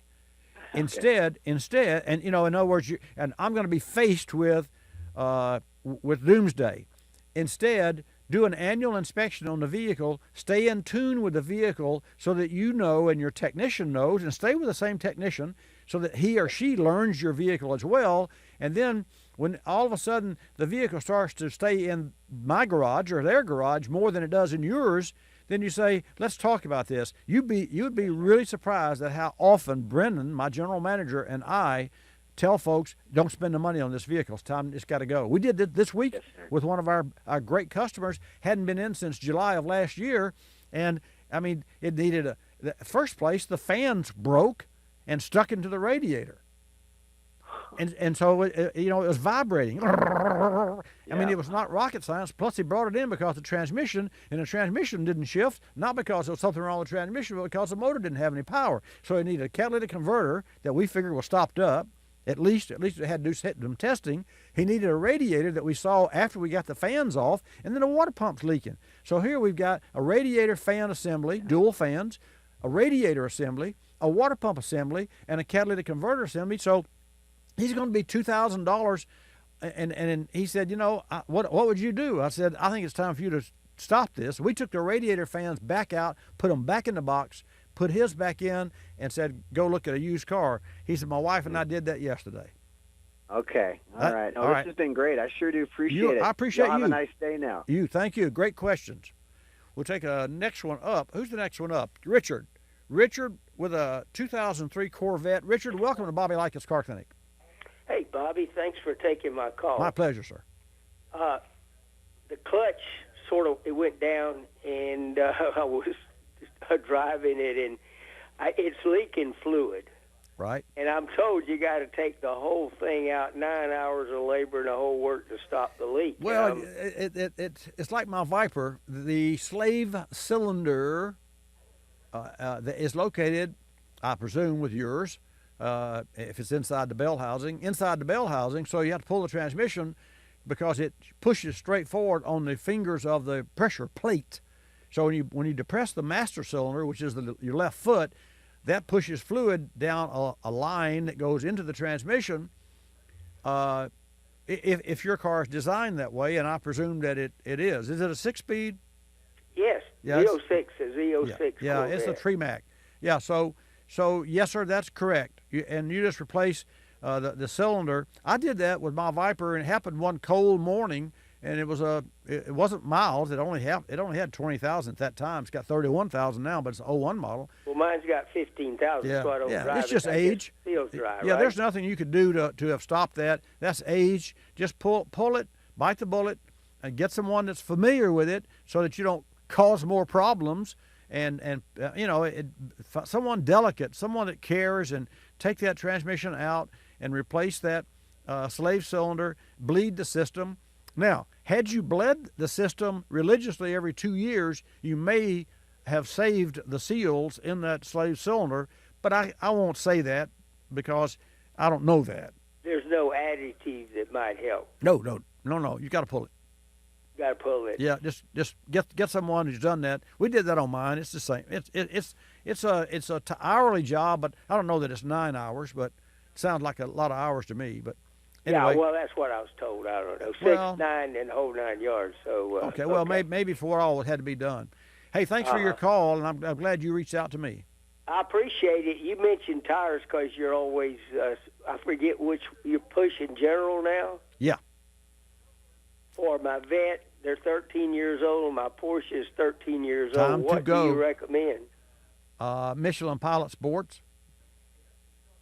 Michelin Pilot Sports for both? That's what I have on my Viper. Michelin Pilot Sports for both cars. Yes, sir. Porsche and the Vet, right? Yes. Okay. All right. And the Vet, they're the ones that you don't need the run flats. That's not a run flat. I don't like right? run flat tires. They're too hard. They're too brittle.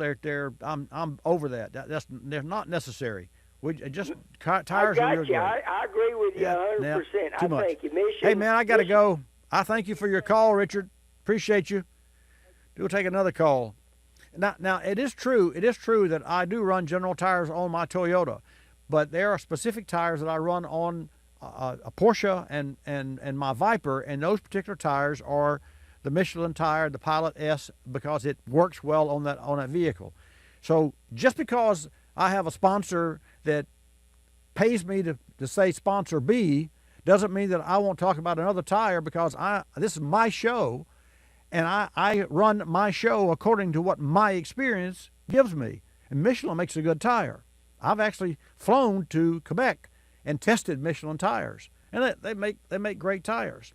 They're expensive, but they make great tires.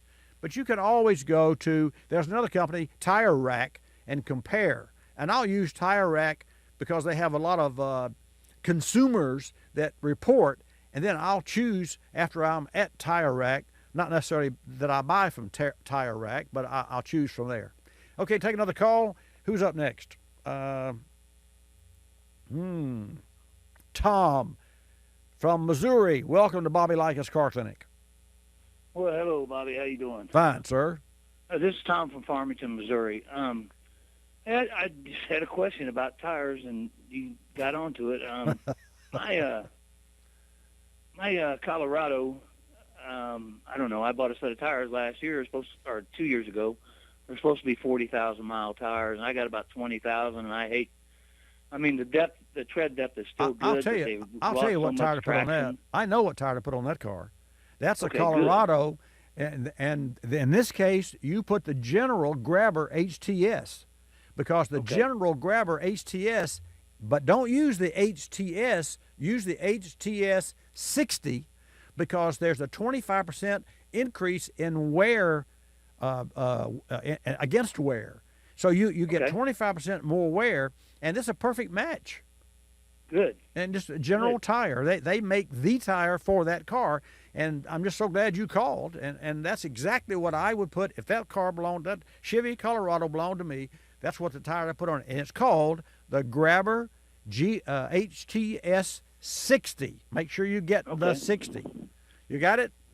Yeah. Hey, I got one more question about oil. Okay. Are you still using Royal Purple in your shop? Yes, I am. Okay, I just wondered, because I don't hear you talking about it much anymore. We talk more about Mobile One products, and I was just wondering. We use Mobile One because of price point.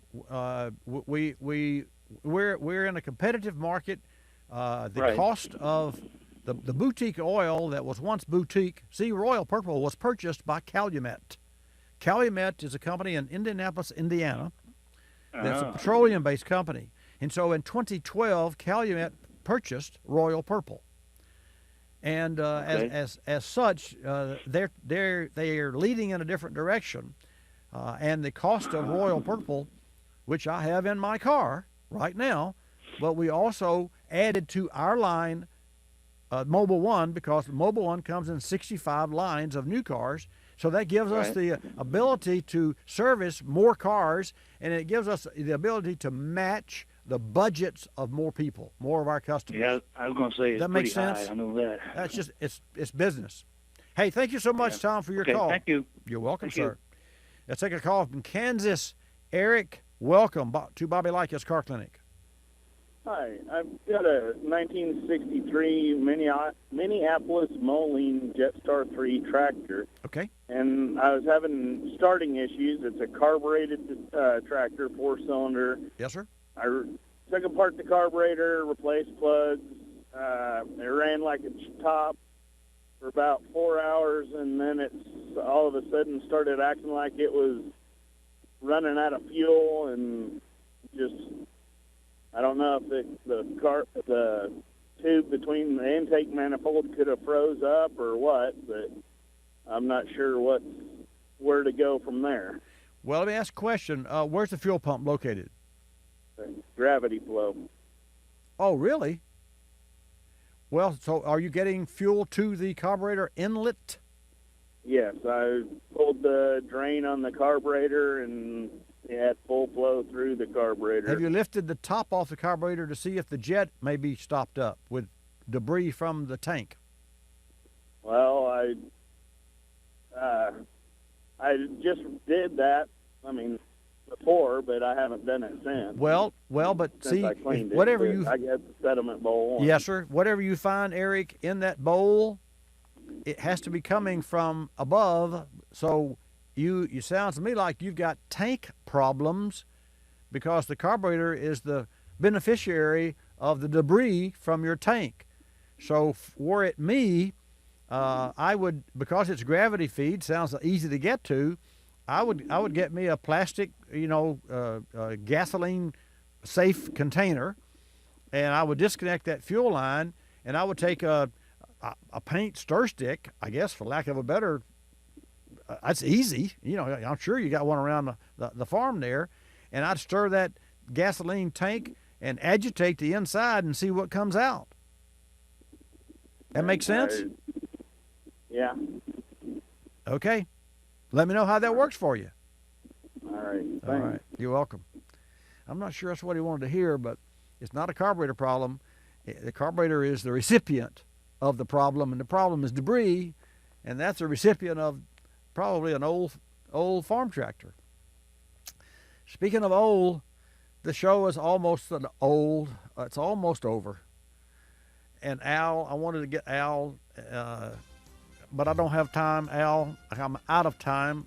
So we'll have to talk next week from New York. Folks, join me next week. Bobby Likis Car Clinic. I'm Bobby Likis. Love cars. Like us, you'll love us. This is Bobby Likis Car Clinic. Bobby Likis Car Clinic is a copyrighted presentation of Car Clinic Productions Incorporated and may not be reproduced or rebroadcast without the express written approval of Car Clinic Productions Incorporated.